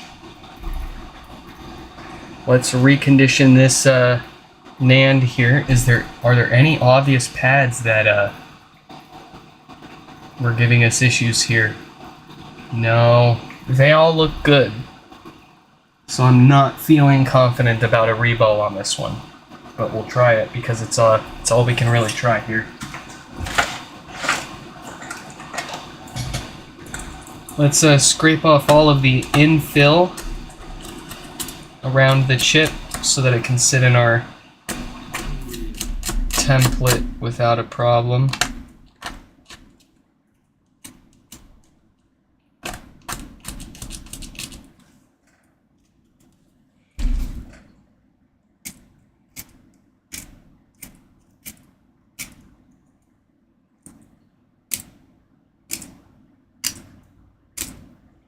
You might be thinking, damn dude, that's kind of hardcore taking a knife right to the chip. And yeah, it kind of is. But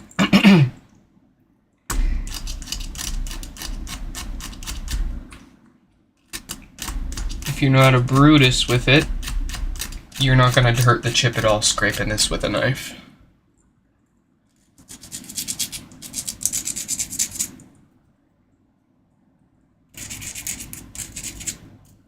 But we got to get it all off so that we can stick it in our BGA stencil with it lined up right. Alright, will it fit?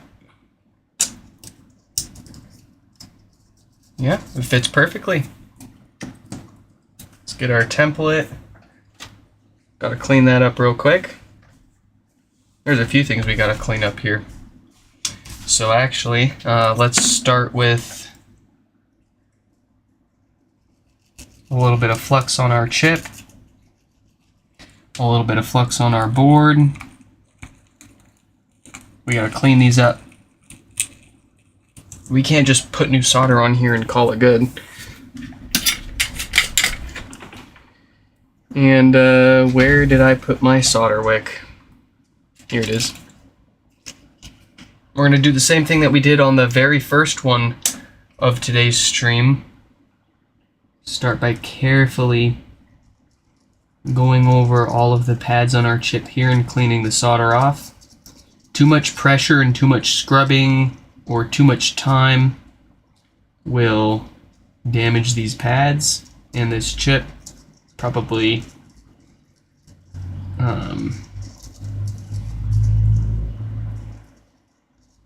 expose too many of the traces and mess up our BGA here, so we have to be really diligent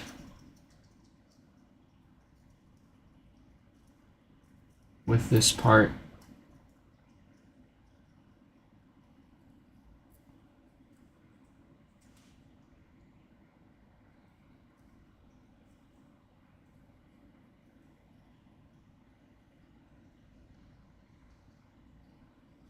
Okay, all of the solder is cleaned off the chip. Let's clean all of the solder off of our board.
Man, those are some dirty freaking pads, I gotta tell you what.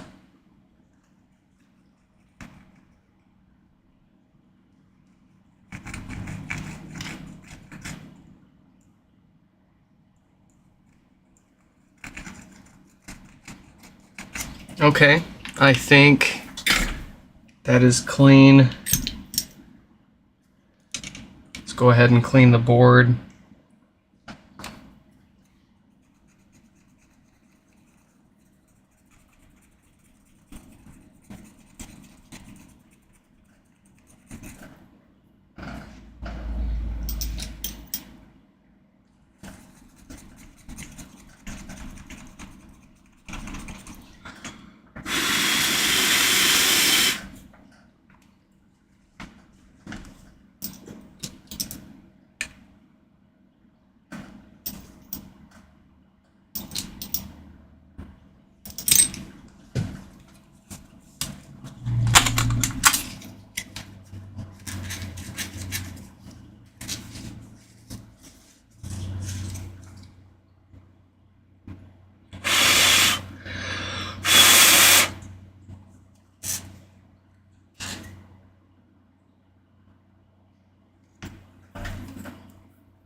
Why is pine still not your primary iron? It is. It is my only iron now. The Weller is long dead. I'm just using the Weller mount for my pine sill.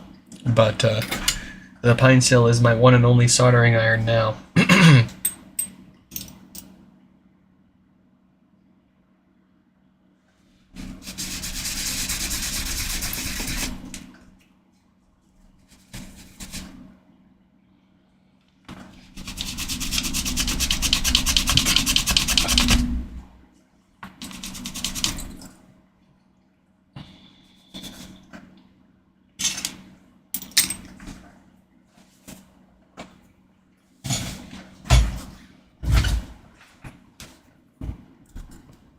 Alright, I'm going to scratch up a couple of the pads that look duller than the rest.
Okay.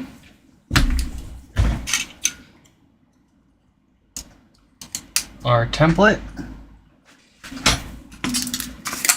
Our paste. Ew.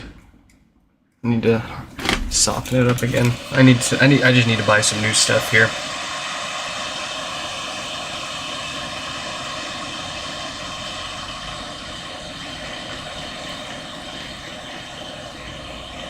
You're not keen getting a Chinesium tip from out. Oh, no. Yeah. No, I'm totally down. Totally game. I just got to get around to it. I don't care for cheap soldering iron tips. They work all the same to me. your skill level is going to have way more of a bearing on your repairs than your the quality of your soldering iron or the tips.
Time for the spread.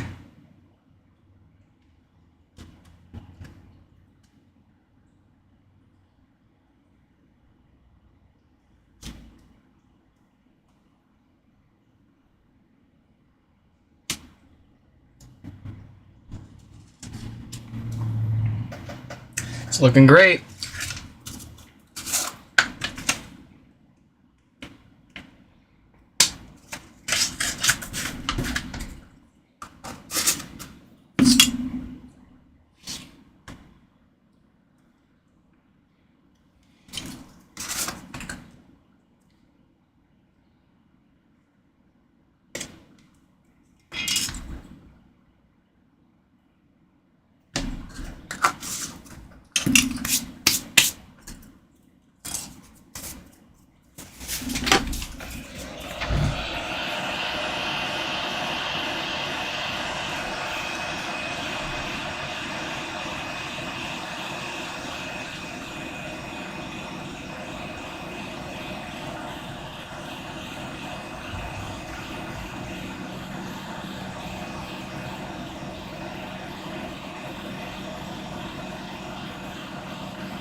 All right. Let's reflow this on there and cross our fingers. If we actually successfully reball 2 of these NANDs in one stream on the same day,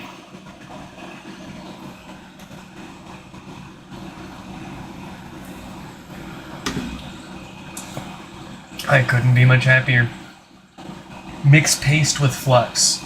Funny, Zoom. You know, I've already done that. And I didn't want to say that I've done that because I didn't know if it was a cool thing to do or not. But that's what I mixed some of my chip quick with that solder paste to revitalize it once already.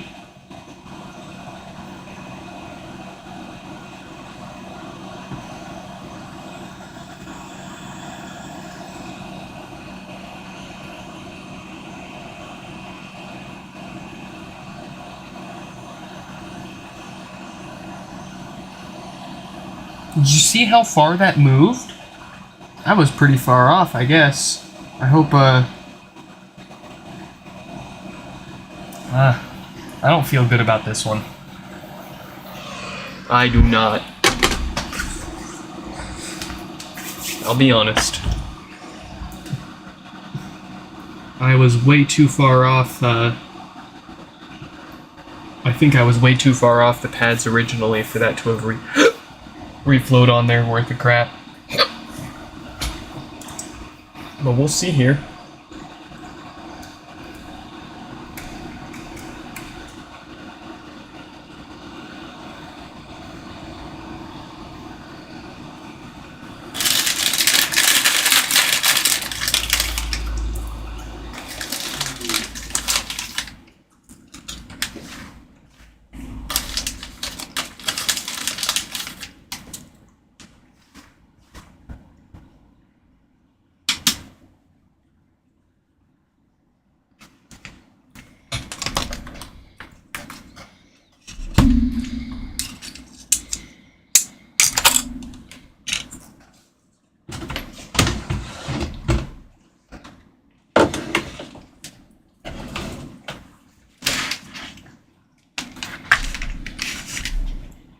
Well, I believe in myself.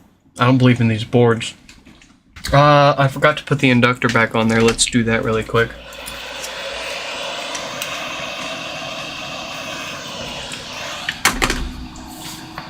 No, I'm not going to use the hot air. I don't want to use the hot air. I don't want to mess up the BGA on our brand new BGA.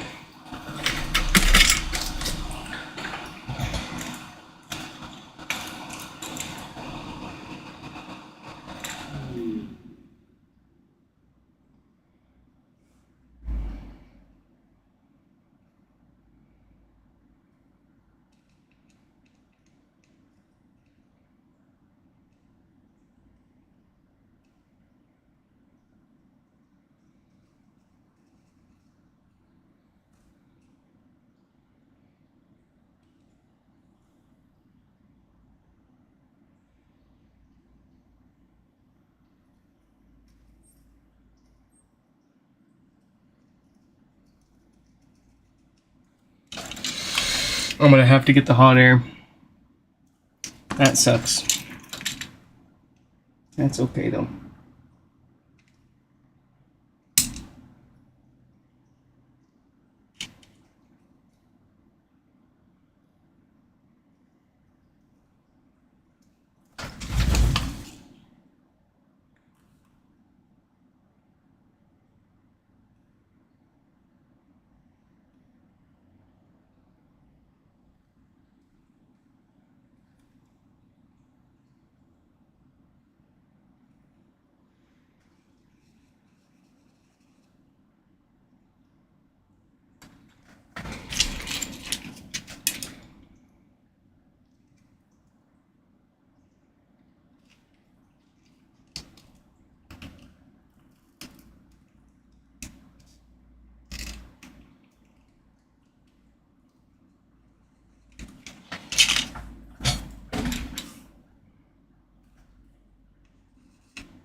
Okay, inductor replaced.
Oh, I just saw your message, Zoom, about us hoping reflowing would have fixed it or would fix it or not. Nah, there's no chance reflowing any of these logic boards is gonna fix anything. If it's a BGA issue, then the BGA has cracked and corroded and there's no more solder to reflow. So it's kind of moot to try. You have to replace the BGA. You can't just reflow it.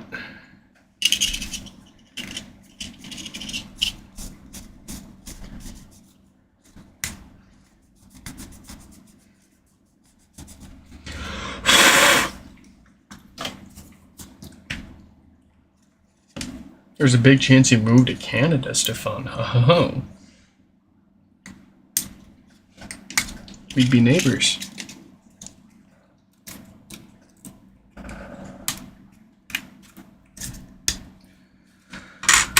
All right, let's see.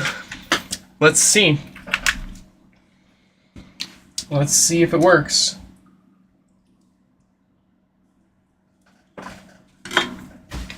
This is the last one we've got time for here today, so it's all or nothing.